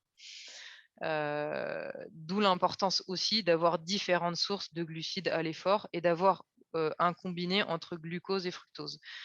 Tous ceux qui consomment des boissons énergétiques aujourd'hui, si vous regardez un petit peu la composition, en général, vous allez vous rendre compte qu'il y a et du glucose et du fructose. En plus, en général, on va retrouver des maltodextrines, mais on a des sucres de différentes sources pour favoriser l'absorption, mais aussi l'utilisation, enfin, ce qu'on appelle l'oxydation des glucides à l'effort et le stockage. Si on n'apportait que du glucose, on serait un petit peu moins efficace, et encore moins efficace si on n'apportait que du fructose pendant l'effort, par exemple. Alors ça, c'était voilà, un petit focus sur les transporteurs. C'est pas essentiel, je vais passer assez rapidement, mais que vous sachiez juste qu'il y a différents transporteurs en fonction des organes qui sont concernés. Si je vais vers le cerveau, c'est les GLUT3. Si je vais vers le foie, le tissu adipeux, les muscles, ça va être le GLUT4, etc. Alors, simplement sur le métabolisme du glycogène, donc je vous ai dit, c'est la forme de stockage du glucose au niveau du foie et au niveau des muscles. Ce qu'il faut savoir, c'est que dans les muscles, on peut avoir une réserve de 400 à 500 grammes de glycogène. Dans le foie, on est à peu près sur 100 grammes. Et dans le cerveau, vous voyez, c'est 1 à 2 grammes. Donc le cerveau, il est glucodépendant, donc il fonctionne avec du glucose, mais par contre, il n'est pas forcément en mesure de faire du stockage. D'où l'importance aussi d'en apporter de manière continuelle, notamment pendant un effort, pour pouvoir justement être toujours hyper attentif et d'avoir toutes ces fonctions cognitives. Donc les réserves en glucose, en glycogène, pardon, elles vont dépendre de plusieurs facteurs, hein, l'âge, le sexe. Les hommes, en général, arrivent à faire des réserves en glycogène plus importantes que les femmes. Nous, les femmes, en général, on est plus sur des filières aussi lipidiques, donc lipolytiques, en activant plutôt les graisses, notamment sur de l'effort plutôt longue durée. C'est pour ça que les femmes sont plus résistantes sur de l'effort à longue durée aussi, puisqu'on n'a pas les mêmes métabolismes à l'effort. L'état nutritionnel aussi endocrinien, les types de fibres, Le stockage se fait plutôt dans les fibres lentes, plutôt de type 1. On a un stockage un peu plus important que dans les fibres de type 2, par exemple. Et puis, la condition physique, plus l'athlète sera entraîné, plus il arrivera à avoir des stocks de glycogène importants. Alors, pour le métabolisme du glycogène, il faut savoir qu'environ un quart du glucose qu'on va ingérer va être transformé en glycogène. Et les 3/4 autres vont être oxydés directement par les tissus. Donc, plus on fait de l'activité, plus l'oxydation va se faire vite. Donc, il faut savoir que la réserve d'énergie, elle va être limitée, mais bon, elle est rapidement constituée, mobilisable, que ce soit dans les muscles pour la production d'ATP ou dans le foie, justement, pour réguler la glycémie en cas d'hypoglycémie. Ça, c'était juste un truc que je vous ai mis pour savoir si vous faites 2 heures d'effort à intensité quand même assez élevée, 70 à 80% de la VO2 max, et que vous n'apportez pas de glucides à l'effort, vous allez vider tous vos stocks de glycogène. Vous n'aurez plus rien, vous serez à sec. Idem sur 4 heures d'activité avec une VO2 un peu inférieure. Donc pour tous les efforts assez longue durée, encore une fois, l'importance d'apporter des glucides à l'effort. Donc voilà, lors de l'activité physique, un petit peu ce qui se passe sur ces courbes-là. C'était pour récapituler ce que je viens de vous dire, mais je vais passer assez rapidement là-dessus. Alors, sur les sources de glucides, on a les produits céréaliers qui vont apporter à peu près 75 grammes de glucides pour 100 grammes. Dans les sources intéressantes, plutôt quinoa, riz complet, etc., parce que c'est plus riche en magnésium, pensez à bien les rincer avant la cuisson. Donc, rincez votre quinoa, rincez votre riz au maximum. Rincer le sarrasin par exemple aussi, et puis limiter tout ce qui est produits raffinés, pain blanc, pâte blanche, etc., pour privilégier des produits de qualité qui vont vous apporter vraiment des vitamines et minéraux de qualité. Les légumineuses qui vont apporter aussi une bonne source de glucides, aussi intéressante sur magnésium. Je ne reviens pas de nouveau sur le trempage, je vous en ai parlé tout à l'heure pour améliorer à nouveau l'absorption. Les tubercules, donc tout ce qui est pommes de terre, patates douces. Les pommes de terre, très intéressantes aussi en post-effort parce qu'elles vont être anti-acides, notamment lorsqu'on les cuit à la vapeur, qui vont apporter un petit peu moins de glucides que le reste, mais qui vont être intéressantes sur le rapport en magnésium, fer et vitamines du groupe B. Alors ensuite, on va parler du dernier macronutriment, tout ce qui va être besoin en lipides. Donc les lipides avoir un rôle aussi énergétique, notamment sur les efforts très longue durée, puisqu'ils vont retarder l'épuisement du glycogène. Un rôle de transporteur, ils vont vous apporter tout ce qui est vitamines liposolubles, et d'autres rôles aussi après au niveau des membranes cellulaires, etc., au niveau hormonal. D'où l'importance de garder malgré tout un apport en graisse et en bonne graisse, même chez le sportif, et de ne pas les supprimer complètement. Donc, pareil, comme on l'a vu tout à l'heure, sur les sports à intensité faible ou sèche, on est plutôt à 1 gramme par kilo de poids de corps. Il ne faudrait pas descendre en dessous, puisqu'après, on n'apporte plus notamment tout ce qui est oméga 3, donc qui sont des lipides essentiels. Sur un entraînement modéré, à peu près 1 heure par jour, on est entre 1 à 1,5. Et puis sur les intensités plutôt hautes, on peut être entre 1 à 2 grammes par kilo de poids de corps. Alors là, ça va être aussi important de bien choisir ses sources de lipides. Tout ce qui va être riche en oméga 3 vont avoir une action anti-inflammatoire. Ça va aussi assurer un fonctionnement cardiovasculaire optimal, donc il va falloir vraiment enrichir votre alimentation en oméga 3, puisque on sait aujourd'hui que l'alimentation que nous avons dans notre quotidien est un petit peu trop riche en oméga 6, donc il faut qu'on arrive à rétablir ce rapport oméga 6, oméga 3 pour être un petit peu plus en faveur des oméga 3.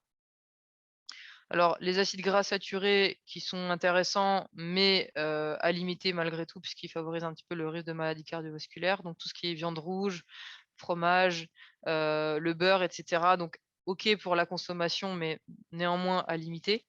Tout ce qui va être aussi charcuterie, etc. Les monoinsaturés qui vont être intéressants. Donc, dans les monoinsaturés, vous allez trouver surtout l'huile d'olive, avocat, amande, qui vont être intéressantes aussi pour apporter la vitamine E. On l'a vu tout à l'heure sur le stress oxydatif, la vitamine E est une vitamine qui est antioxydante, donc qui va aussi lutter contre le stress oxydatif, donc intéressant. En général, ce que je conseille aux athlètes, c'est de cuisiner à l'huile d'olive et d'assaisonner les crudités aussi entre une huile d'olive, mais aussi une huile de colza, par exemple, qui va être un peu plus riche en oméga 3. Et ensuite, d'avoir des acides gras plutôt ce qu'on appelle à longue chaîne, donc polyinsaturés, qui vont permettre d'apporter des oméga 3. Donc, on l'a vu tout à l'heure avec les poissons gras, important 2 fois par semaine. Tout ce qui va être oléagineux, alors que ce soit directement de manière brute, pardon, noix, noisettes, amandes, ou alors sous forme de purée d'oléagineux, purée d'amandes, etc. Toutes les huiles de première pression à froid, et j'insiste là-dessus sur la première pression à froid, parce que ces huiles sont, comme elles sont riches en oméga 3, elles sont sensibles à la chaleur. Donc attention quand vous choisissez une huile de colza, de lin, de noix, à bien veiller à ce qu'elle soit extraite à froid, et ensuite, une fois qu'elle est ouverte, de la conserver au frigo et à l'abri donc de la lumière et de la chaleur, si vous voulez la conserver le plus efficacement possible. Tout ce qui va être graines de chia, de chanvre aussi, ça va être intéressant et riche en oméga 3.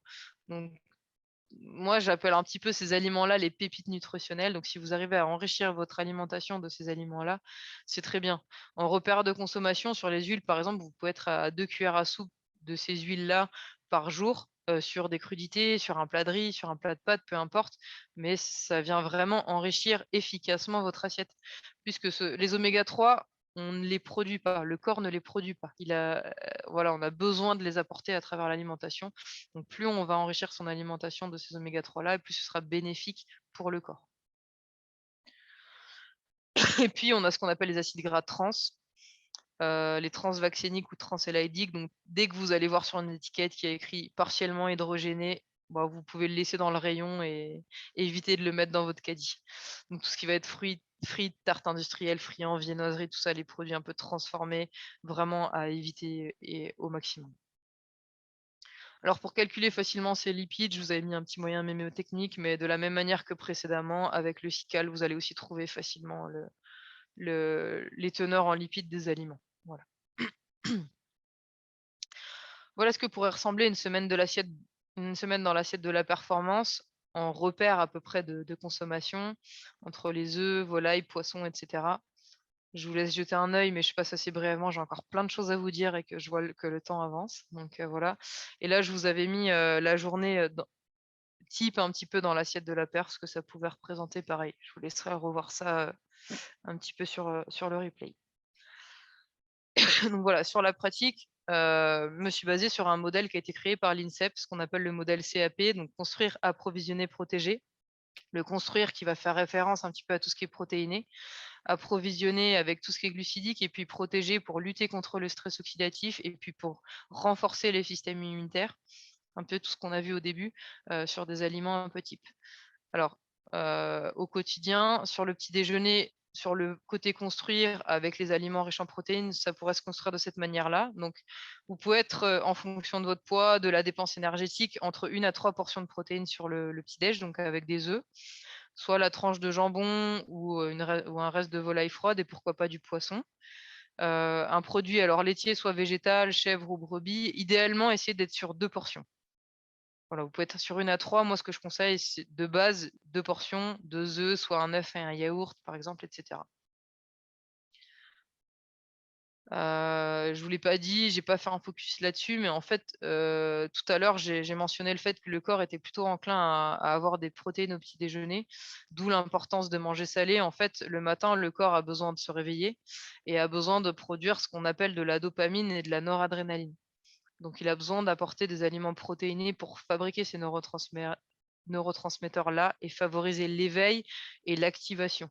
D'où l'importance d'apporter ces aliments-là dès le matin. Et d'autant plus si vous faites des séances, notamment de musculation, voire des grosses séances le matin, ça peut être intéressant. Sur le approvisionner, plutôt avec des féculents complets au moment du petit-déj, tranche de pain, alors idéalement au levain, le levain qui va enrichir votre microbiote et les bonnes bactéries intestinales. Plutôt bio si on peut. Après, voilà, si on n'a pas toujours la boulangerie du coin qui fait ça, tant pis, mais idéalement quand même du pain complet, seigle, plutôt que des farines blanches. Ou alors des flocons d'avoine ou des flocons de sarrasin en fonction des entraînements et aussi des choix de chacun. Évitez tout ce qui est muesli qui croustille. Ouais, je sais que mes sportifs aiment bien, à chaque fois, ils me disent: «Ouais, mais j'ai acheté un muesli». Je dis: «Ben voilà, est-ce que c'est à base de flocons d'avoine ou est-ce que c'est le truc qui croque?» Donc en général, quand ça croque, c'est que c'est un peu plus riche en sucre. Donc essayez d'être sur si vous prenez un muesli à base de flocons d'avoine ou à base d'autres flocons de céréales idéalement. Et le mieux, ce serait encore de faire son muesli soi-même en mélangeant quelques oléagineux, des fruits secs et des flocons d'avoine. Donc la réserve énergétique dans le approvisionné, alors de manière assez simple, je vous ai donné le repas en grammage, mais si vous voulez être encore plus simple, soit vous êtes à 0 à 1 portion en période d'amincissement de blessure, de venir compléter avec un fruit au moment du petit déjeuner, soit en période d'entraînement, 1 à 2 portions. Et puis pour le P, donc sur ce modèle CAP, pour le protéger avec tous les aliments antioxydants, donc les fruits. Alors idéalement de saison, sincèrement bio. Je vous parlais des petits fruits rouges, c'est vrai que l'hiver, c'est pas forcément la saison, mais la petite astuce, ce serait de prendre des fruits rouges congelés et de se faire des smoothies de temps en temps, par exemple, en mixant soit une boisson végétale, soit du lait, avec un peu une demi-banane et quelques fruits rouges congelés pour enrichir un petit peu en antioxydants. Et puis de rajouter au moment du petit-déj la poignée d'oléagineux avec noix, noisettes, amandes. Si vous prenez par exemple votre muesli, vous rajoutez la poignée d'oléagineux. Si vous préférez la tranche de pain complet, vous pouvez très bien tartiner la tranche de pain complet avec de la purée de noisettes ou de la purée d'oléagineux. Alors je vous ai mis une petite idée de recette, pareil, vous l'aurez. Les pancakes à la banane que j'aime bien faire, qui sont assez sympas. Vous pouvez adapter la quantité de flocons d'avoine en fonction de la dépense. Et puis pareil, un chia pudding aussi avec les graines de chia riches en oméga 3, etc. Je vous laisserai voir tout ça aussi plus tard. Alors ensuite sur le déjeuner, toujours sur le même principe, idéalement une portion de protéines. Le déjeuner, ça va être un moment important pour continuer à sécréter dopamine, noradrénaline à partir d'aliments justement riches en protéines. Donc comme on l'a vu tout à l'heure, plutôt des protéines, viande blanche, etc. Fruits de mer de temps en temps. Idem sur les quantités à moduler en fonction des entraînements, de l'effort. Voilà un petit peu les repères de consommation sur la semaine. Je vous ai mis 2 à 3 fois par semaine poisson, fruits de mer, 2 à 3 fois par semaine de la volaille et puis à limiter tout ce qui est, bœuf, filet de porc, filet de veau, etc. Et puis en complément pour l'apport protéiné du midi, soit quelques oléagineux en dessert, soit un yaourt nature ou un yaourt végétal. La portion de féculents à associer dans l'assiette en fonction de l'entraînement prévu, bien entendu, la période de récupération. Au choix, tout ce que vous voyez en dessous, les légumes secs, le pain, quinoa, pommes de terre, etc. Si vous êtes en période de repos, vous pouvez tout à fait diminuer les quantités, voire carrément supprimer la quantité de féculents. Ça, c'est vraiment à voir dans les périodes dans lesquelles vous vous trouvez. Voilà un petit peu à quoi ça ressemble sur le déjeuner en fonction des répartitions. Donc, là, je vous ai mis à gauche la période de blessure ou d'amincissement sur une perte de poids. On est sur 25% de l'assiette sur les glucides, avec ensuite un tiers de protéines, un tiers de légumes. Au milieu, la période d'entraînement en charge moyenne, un tiers de chaque. Et quand on est en période intensive d'entraînement, soit des gros entraînements, soit période de prise de masse où les glucides vont représenter à peu près 50% de votre assiette. Et puis sur tout ce qui va être riche en antioxydants, à ce moment-là, avoir une portion de légumes crus et ou cuites. Alors moi, j'insiste là surtout en hiver sur tout ce qui est portion de légumes crus. Ça va être hyper important, hyper intéressant pour tout ce qui est vitamines, minéraux, puisqu'on sait qu'aujourd'hui, la cuisson altère un petit peu les vitamines, minéraux. Donc, si vous voulez préserver notamment tout ce qui est vitamine C, vous pouvez apporter la portion de crudité. Ça permettra d'assaisonner avec les bonnes huiles et d'y ajouter, pourquoi pas, aussi des épices qui ont certaines vertus, notamment anti-inflammatoires, comme le curcuma, curry, cannelle, mais qui sont aussi très, très riches en antioxydants. Donc ça, c'est aussi des petites astuces assez faciles. L'entrée, elle peut être hyper importante, hyper intéressante, avec la petite salade en entrée, mes bonnes huiles, mes épices, etc. Et puis ensuite ma portion de légumes cuites, notamment avec tout ce qui est chou en ce moment, qui est hyper intéressante sur la composition en antioxydants. Question, est-ce que tu Oui. situes le beurre de cacahuète? La cacahuète? Le beurre de Ah, cacahuète. le beurre de cacahuète. Alors, le beurre de cacahuète, il n'est pas tout à fait comme la purée d'oléagineux parce qu'il est un petit peu plus riche en oméga 6. Donc, un peu plus on va dire pro-inflammatoire comparativement à tout ce qui est noix, noisettes, amandes. Donc, c'est plutôt OK sur l'apport en protéines. On sait que ça va apporter des protéines de qualité, pas de problème là-dessus.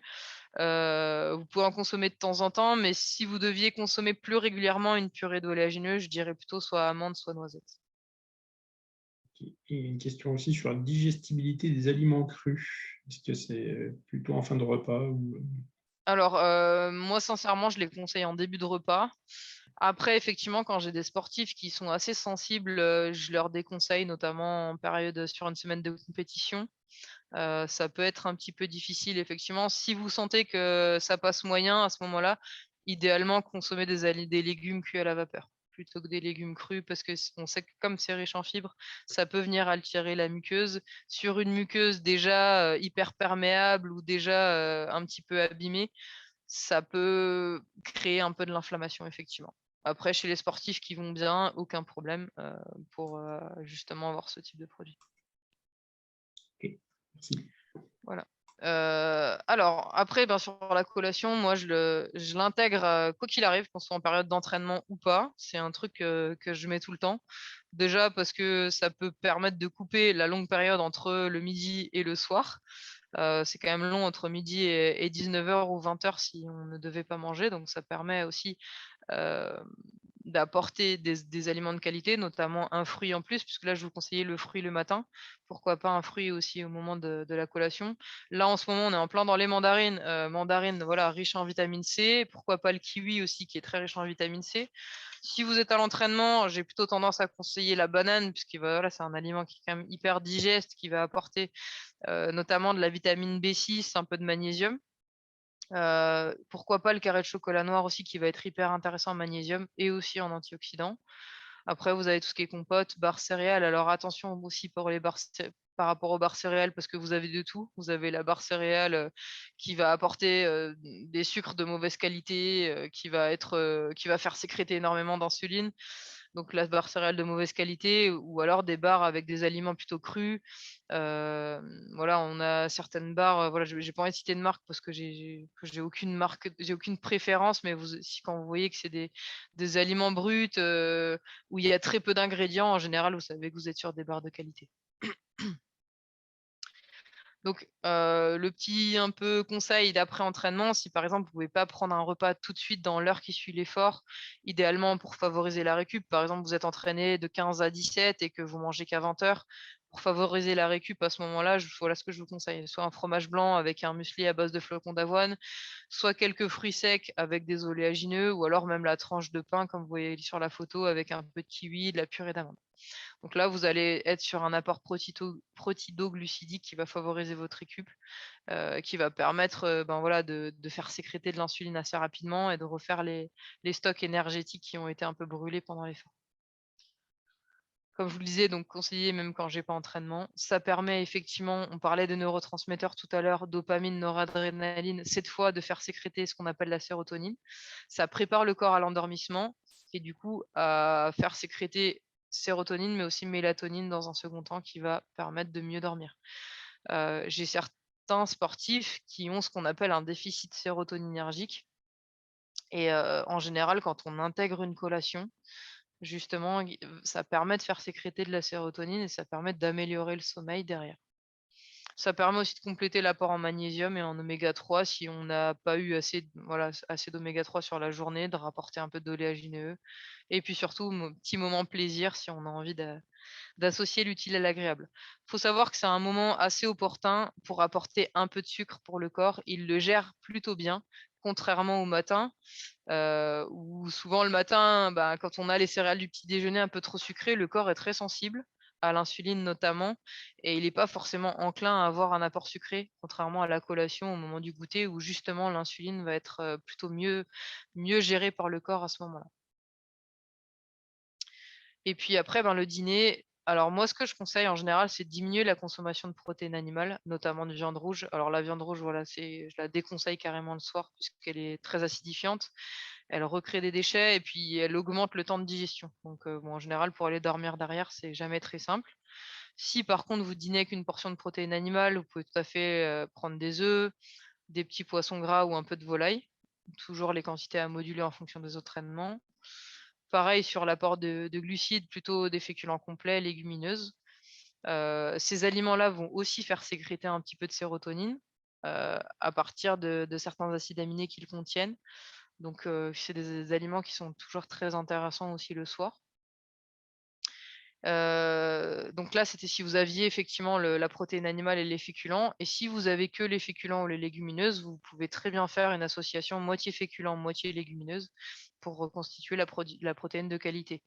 Donc comme je vous disais tout à l'heure, c'est là je vous le montre, voilà, un soir sur 2 par exemple, le riz avec les lentilles, le quinoa avec les pois cassés et vous rajoutez une portion de légumes, alors soit de crudités, soit des légumes cuits pour justement avoir votre protéine végétale, de qualité. Associé à ça, ben, toujours la même chose, les légumes, les épices, et cetera. Donc comme le midi, ça se construit de la même manière. Et puis sur la répartition, c'est la même chose que le midi. Vous pouvez être exactement sur la même répartition en fonction des périodes. Voilà. Désolée, je suis passée un petit peu vite sur la fin, mais j'avais envie de pouvoir aussi vous accorder du temps sur d'autres questions si besoin était.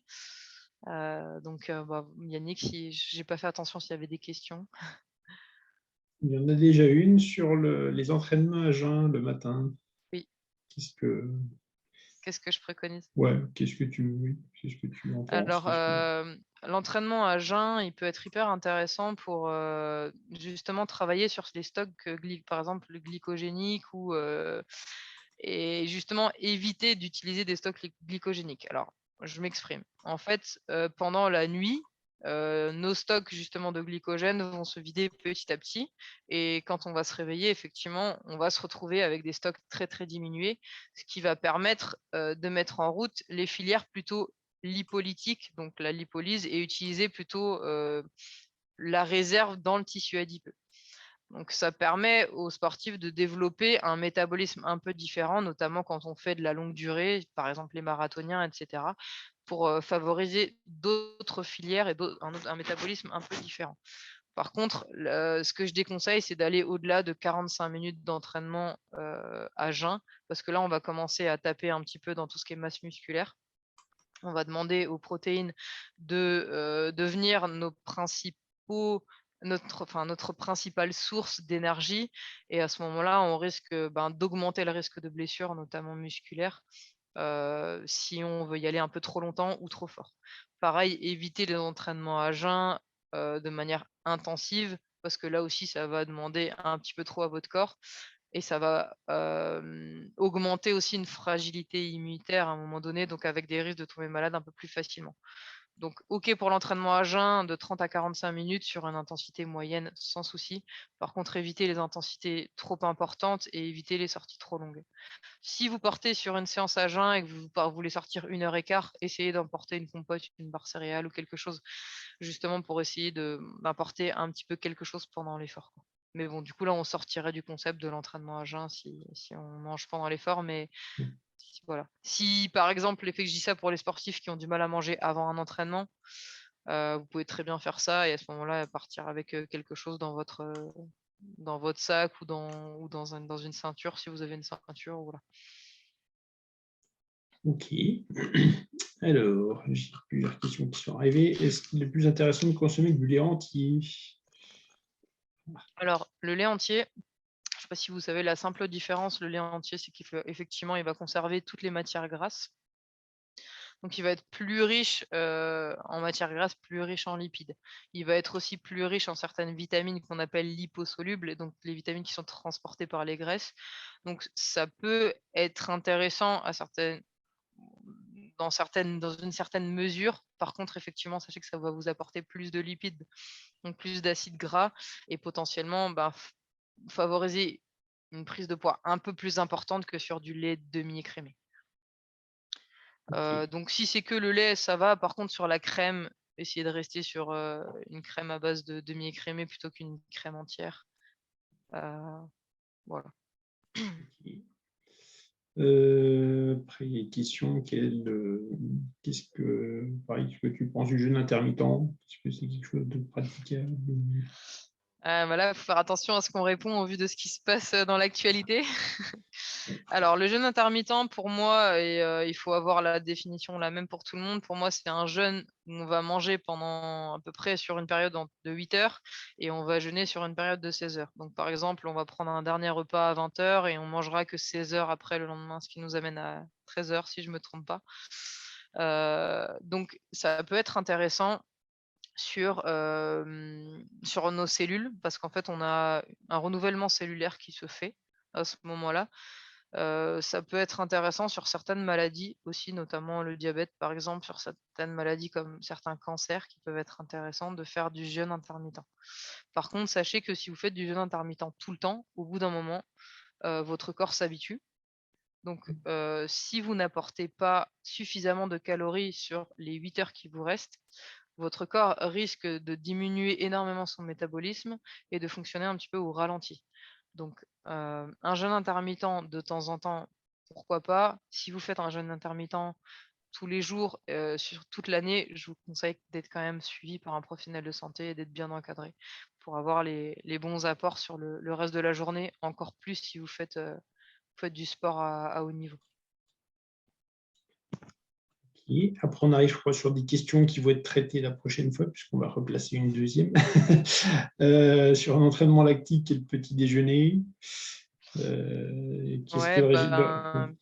ouais, alors là, pour vous répondre là comme ça va faire court, mais effectivement, Ouais. on peut le placer pour la prochaine fois. Bah, je vais me la noter comme Voilà, ça. on va se noter des questions pour le Ouais, prochain. OK, pas de problème. Je Régime peux y dissocié répondre la un peu semaine plus avant une en détail. compétition type marathon, c'est Oui, pareil. oui. Ah bah, de toute façon, l'idée, c'est que la prochaine fois, on fasse, du concret aussi sur, Ouais. plutôt de l'explosif, voilà, et Mm. du long. De toute façon, j'allais parler effectivement du dissocié. Alors oui, il y avait à l'époque le dissocié scandinave. Oui, effectivement, c'est quelque chose que je peux conseiller sur, la semaine avant compétition, sur, faire au début une petite décharge, glucidique et après une recharge pour optimiser un peu les stocks glycogéniques 3 jours avant la compétition. Mais pareil, ouais, je le détaillerai, justement sur les sports, longue distance et puis je donnerai peut-être aussi sur, à partir de combien de temps d'effort ça peut être intéressant de faire ce type de régime-là? Parce que sur un effort, de 10 kilomètres, par exemple, c'est pas forcément, intéressant. Ok. Ça peut se faire, mais Euh, c'est pas voilà. ok, pareil que manger le jour de la compétition, ça on y répondra. Ouais, ça aussi, Voilà. c'est prévu. Qu'est-ce que tu penses des produits énergétiques à base d'oléagineux, justement, barres, purées, etc. Oui, bah, hyper alors c'est très intéressant. Par contre, il faut que si c'est de l'énergétique, il faut qu'il y ait des glucides dedans. Si on est que sur des oléagineux, ça apporte quand même principalement des lipides. Donc, on n'est pas sur, un apport glucidique à l'effort. Vous parlez tout à l'heure de l'importance de l'apport glucidique pendant l'effort. On verra aussi la prochaine fois, combien il faudra apporter de glucides par heure d'effort. Par exemple, si on est un effort supérieur à 2 heures, idéalement, le corps a besoin de 60 grammes de glucides par heure d'effort. Si vous apportez que des barres à base d'oléagineux, on n'y sera jamais sur les 60 grammes, par exemple. Donc faites bien attention à ça, quand c'est un produit de l'effort. Alors, petite incompréhension de mon côté, vous dites que la viande est très importante dans l'alimentation, comme elle possède des bienfaits, plus de bienfaits que les protéines végétales. Or, la diminution de viande est censée être amélioratif. Alors, Amélioratif de quoi? ouais, alors je sais pas si je vais répondre précisément, mais je pense à peu près compris votre question. En fait, dans l'alimentation, déjà, juste ce qu'il faut comprendre, c'est que tout est question de mesure. Rien n'est trop mauvais ou rien n'est juste trop bon. Tout est question de mesure, donc consommer de la viande, c'est plutôt OK. Par contre, trop en consommer, ça peut devenir justement, délétère pour le corps par rapport à la production de déchets azotés, comme je vous le disais. Donc c'est pour ça que je la conseille plutôt le midi, plutôt que le soir et de pouvoir diminuer la protéine animale le soir pour être sur de la protéine plutôt végétale et ne pas, recréer encore des déchets et ne pas trop acidifier à un moment donné le bol alimentaire et trop acidifier le corps avec de la protéine animale. Donc oui, on en a besoin, mais tout est question de mesure.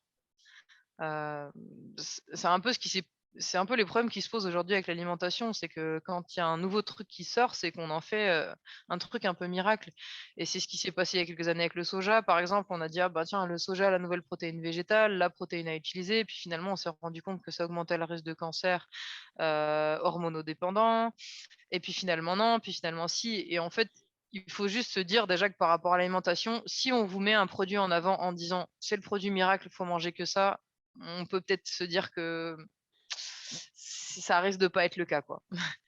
Donc, voilà, l'idéal et j'aurais peut-être dû le dire en amont et en introduction, c'est manger varié, enfin les 3 V en fait, manger vrai, varié, mais aussi équilibré et c'est surtout ça le plus important. Le vrai varié et puis après le plus équilibré possible, ça je vous ai donné les pistes pour équilibrer, mais plus vous allez varier votre alimentation et plus ce sera intéressant pour vous. Pareil, quelqu'un qui mangerait OK, des produits sains, par exemple, mangerait de la salade tous les jours, mais il mangerait que ça, ben, ce serait pas idéal pour lui et au final, on aurait d'autres effets, peut-être délétères et pas intéressants donc voilà. Si compétition la journée, qu'est-ce qu'on peut conseiller comme pique-nique? Ça, c'est pareil, on va pouvoir répondre à la question. Enfin, je sais pas si Ouais, tu as peut-être. pique-nique sur une compète journée? Ouais. Ouais, ben, en général, ce que je conseille, bah, c'est clair de de s'emporter son doggy bag si on peut parce que voilà. Mais un sandwich, maison peut tout à fait rentrer en compte avec, un pain, par exemple semi-complet, un pain aux graines, avec un peu d'avocat qui remplacerait le beurre, par exemple, un peu de blanc de poulet, pourquoi pas du thon, ou un œuf, ça peut tout à fait rentrer en compte.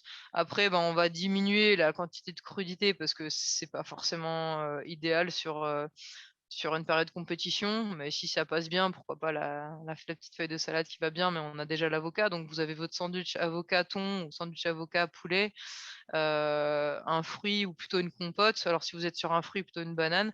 La compote, la petite poignée d'oléagineux, ça fait complètement l'affaire.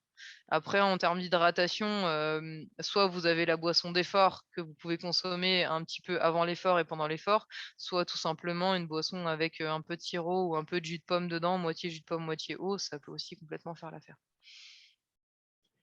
Ok, alors, régime dissocié sur le marathon, c'est pareil, on a déjà eu les questions, on en reparlera le prochain coup. Peut-être un peu plus précisément, justement. Enfin, ça fait partie des, voilà, des pistes de travail qu'on voulait, enfin, que Mmh. j'avais demandé à Alice de voir un petit peu sur les sports explosifs et sur les sports de durée, ce qui s'est conseillé. Ouais, La c'est ce que prochaine, c'est ce que je vais vous présenter. C'est vraiment, la période, pré-compétitive en fonction du sport pratiqué et puis le jour de compétition et ensuite, la récupération aussi. C'est un peu ce qu'on aimerait aborder, la prochaine fois, je pense.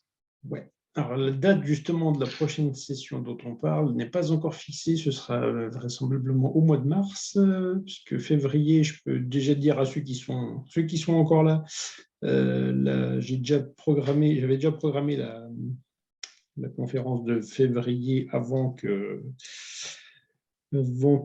comment dire, qu'Alice me dise qu'elle avait de quoi faire deux fois. Donc février, vous pouvez le noter, ce sera le 16 et ce sera sur une thématique tout autre, sur prévention des violences et du harcèlement, parce que ça fait partie des choses qu'on se doit d'aborder et sur lesquelles les entraîneurs sont souvent un petit peu démunis, notamment quand il y a ils ont des problématiques ou des athlètes qui viennent se confier à eux. Donc on fera aussi ce travail-là, puisque ça fait partie de notre mission d'éducateur, de savoir aussi répondre à ce genre et puis surtout de faire la prévention sur ce genre de choses.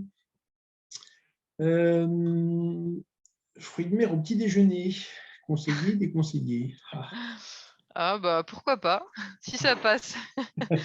Non, je vous disais sur une repère de conso, les fruits de mer 2 fois par semaine donc bon, bah, si ça passe, c'est tout à fait OK, hein. Je pense qu'au Japon, ça doit se faire, hein.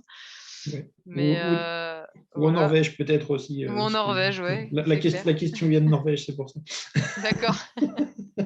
Non, mais c'est pas gênant, voilà, c'est un produit qui contient des protéines, c'est un produit qui va contenir de l'iode, du zinc, qui va être hyper intéressant, notamment les huîtres, par exemple ou voilà, après, bon, les crevettes, il y a toujours, le côté un petit peu plus riche en cholestérol, qui voilà, faudra pas non plus en abuser, mais non, c'est pas gênant. Ok. Voilà. Et puis une dernière question pour l'instant qui est dans le Oui. fil, c'est concernant l'hydratation. Alors, ouais, c'est un peu vague du coup. C'est vrai que Oui, je l'ai bah, pas abordé, mais bon, je souhaite aussi l'aborder la prochaine fois sur bon, l'hydratation en course.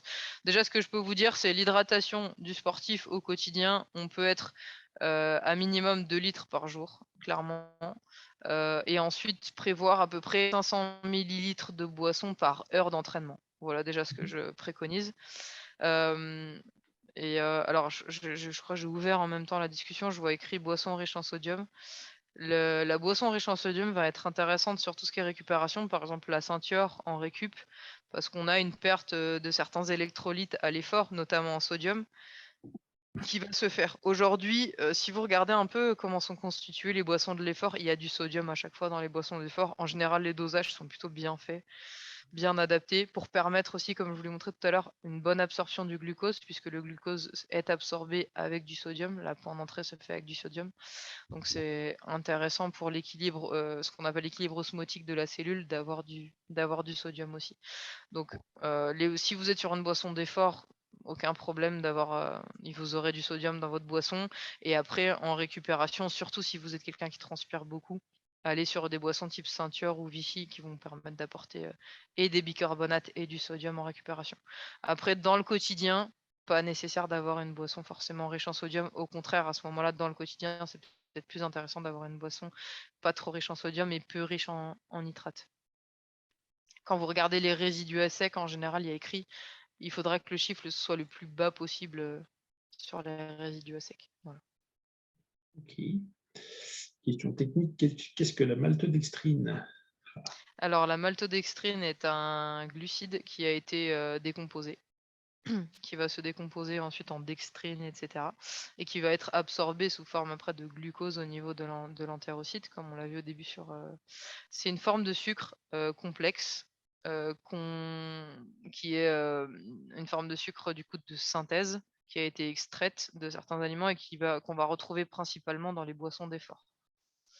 Donc ce sont des glucides qui vont être très bien absorbés par l'organisme et assez rapidement utilisés, donc oxydés et principalement par les muscles pendant l'effort. Donc c'est vrai que si vous regardez aussi les étiquettes, vous verrez dans les boissons d'effort, voire dans certaines barres céréales, que vous allez retrouver en ingrédients des maltodextrines. Voire même dans les périodes de recharge, souvent il y a les boissons malto, etc. pour faire ce qu'on appelle de la recharge glucidique, puisque ce sont des sucres qui sont assez efficaces sur cette mise en réserve sous forme de glycogène. Ok. Voilà. Alors, c'est une question plus technique. Dans les sports cités sur la prochaine session, la marche nordique, ouais, elle est inclue dans les sports, entre guillemets, type course à pied, puisque c'est des sports d'endurance. Donc, on va Oui. couvrir le besoin aussi. Ouais. Okay.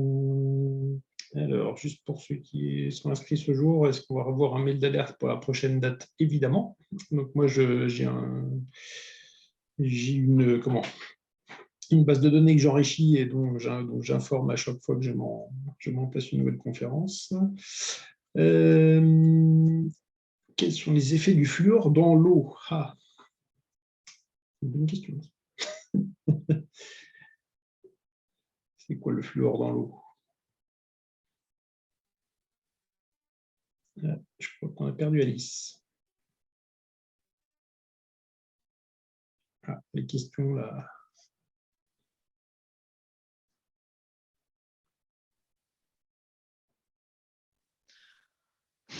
Là, je botte en touche, sincèrement, je ne saurais pas vous répondre. Tu bottes en touche. La connexion est revenue? Ouais, ça y est. T'es un peu figé encore, mais t'es revenu. On t'avait perdu un moment. Ouais. Voilà. Alors, je crois qu'on l'a perdu définitivement. Bon, on va lui laisser. Ah non, c'est bon, t'es revenu. Ça y est. Ouais, je suis désolée, c'est mon partage de connexion qui s'est arrêté. Oui, je disais que je bottais en touche parce que pour moi, voilà, le bénéfice du fluor aujourd'hui, on le sait, c'est dans les dentifrices et sur les caries. Aujourd'hui, le bénéfice du fluor dans l'eau, franchement, je sais pas, j'ai pas lu énormément d'articles scientifiques sur la question. Je sais pas si vous aviez quelque chose à nous apporter. Pourquoi cette question? Peut-être ça peut être intéressant. Voilà. Par rapport aux électrolytes, peut-être à l'effort, l'importance des électrolytes à l'effort, ou je sais pas trop. Après, j'ai pas trop non plus vu de choses là-dessus pour l'instant. Après, c'est marrant, tu parlais de grenade tout à l'heure. J'ai reçu le dernier Sport Éveil hier. Il y a un article sur la grenade, justement, que je n'ai pas encore lu. Mais D'accord. Ouais. J'ai lu que c'était néfaste pour On le a corps. des trucs phares comme ça où ou la betterave, ou le jus de betterave, etc. pour augmenter les performances et tout. Alors, ah oui, j'ai lu que c'était néfaste pour le corps, mais pas assez d'informations. Oui, alors en fait, c'est surtout chez les enfants et les bébés que c'est pas bon. C'est pour ça qu'il y a par exemple, les dentifrices adaptés en termes de quantité de fluor et qu'il faut éviter les eaux riches en fluor quand on est bébé de 0 à 6 mois, voire même entre 6 mois et 2 ans. Après, sur l'adulte, franchement, mais ça m'intéresse. Je vais essayer d'aller voir un peu si je vais trouver des choses, mais effectivement, c'est surtout sur les enfants, voir les enfants en bas âge, quoi. Voilà. Ok. Et puis la dernière question, ce sera, est-ce qu'on aura le diapo de disponible? Est-ce que tu partages De ton toute façon, diapo? je vous ai. Alors après, j'allais dire, vous vous ai partagé l'écran, du coup, vous allez la voir Oui, finalement. voilà. Enfin, vous pourrez le regarder en replay si après, Ouais. si tu veux faire un tri, ou peut-être ce qui peut intéresser, c'est les tableaux justement Ah oui, peut-être refaire un ouais, tri, les éléments les plus intéressants à la composition des menus, mm, les valeurs de tableau, pas d'accord. forcément les choses. Pas bon, si tu Ok, veux bien le partager. ça marche.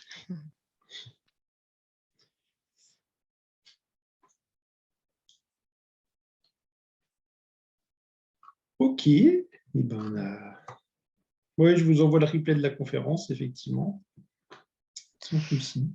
D'accord. Bon, j'espère. Il y a plus de questions, je sais pas, du coup. Ben, on a déjà bien débordé. En plus, on va Ouais, se revoir au mois de mars. pas de On va souci. se refixer une deuxième. Ouais, On va se refixer une deuxième conférence. Moi, je vais vous envoyer effectivement le replay de la conférence. Vous d'accord. pourrez reconsulter les éléments qui vous intéressent. Et puis, on fera peut-être une petite. Ou au moins les liens éventuellement, puisqu'en fait, les tableaux, je crois que c'est des liens, c'est des trucs que tu as récupérés. Ouais, bien sûr. Non, mais je t'enverrai les infos, il n'y a pas de problème. Comme ça, vous pourrez les avoir. Et puis, l'idée, c'est que ça puisse servir à tout le monde. Et voilà. En tout cas, n'hésitez pas. Là, je vous avais mis, si vous aviez besoin ou des questions complémentaires, je vous ai mis mon mail. J'essaie d'être un petit peu actif sur Instagram, mais là, je le suis un peu moins en ce moment, mais surtout pour partager les bonnes infos, parce que en fait, c'est surtout que je vois trop de dérives aujourd'hui et j'essaye un peu de contrer tout ça. Donc attention à ce que vous lisez. Et puis aussi vous dire, en nutrition, il y a très peu de vérité. Même moi, tout ce que je vous ai dit, c'est soumis à bouger en permanence. J'essaie d'être au plus proche des dernières infos. Il se peut aussi que je me trompe, hein, et qu'à un moment donné, d'autres personnes vont vous dire autre chose. Mais voilà, après ce que je vous disais, si vous êtes sur le côté de l'alimentation la plus vraie, la plus brute possible, celle qui vous correspond, et d'essayer d'équilibrer tout ça, vous êtes en général plutôt dans le vrai et dans ce qui est bon pour vous aussi, dans ce que vous ressentez, dans ce que vous aimez. Puis voilà, faites-vous confiance aussi dans tout ça, j'ai envie de dire. Mais c'est important de le redire parce que on est, voilà, je suis assez humble sur les connaissances, en tout cas qu'on a de la nutrition actuelle, et je pense qu'on a encore énormément de choses à découvrir. Donc voilà, j'ai essayé de vous donner le maximum de ce que j'avais actuellement. Ok. Allez, une dernière, quelques publications bonnes à lire, à partager éventuellement. Et pas de problème, je te mettrai ça aussi, Tu m'envoies Yannick, ça? si tu es OK de me centraliser tout ce qu'il faut que je te repartage. Pas de souci. Alors, si vous êtes régulièrement sur les réseaux et que vous êtes sur Twitter notamment, je vous conseille d'aller voir une personne qui se nomme Asker, donc Asker, qui s'appelle Asker Jeukendrup, donc Jeukendrup, Asker Jeukendrup. Alors, voir même sur il me semble que ça s'appelle My Sport Science, son site internet. C'est un blog en anglais avec énormément d'articles sport qui partagent avec des ressources, etc. Il y a des infos assez justes.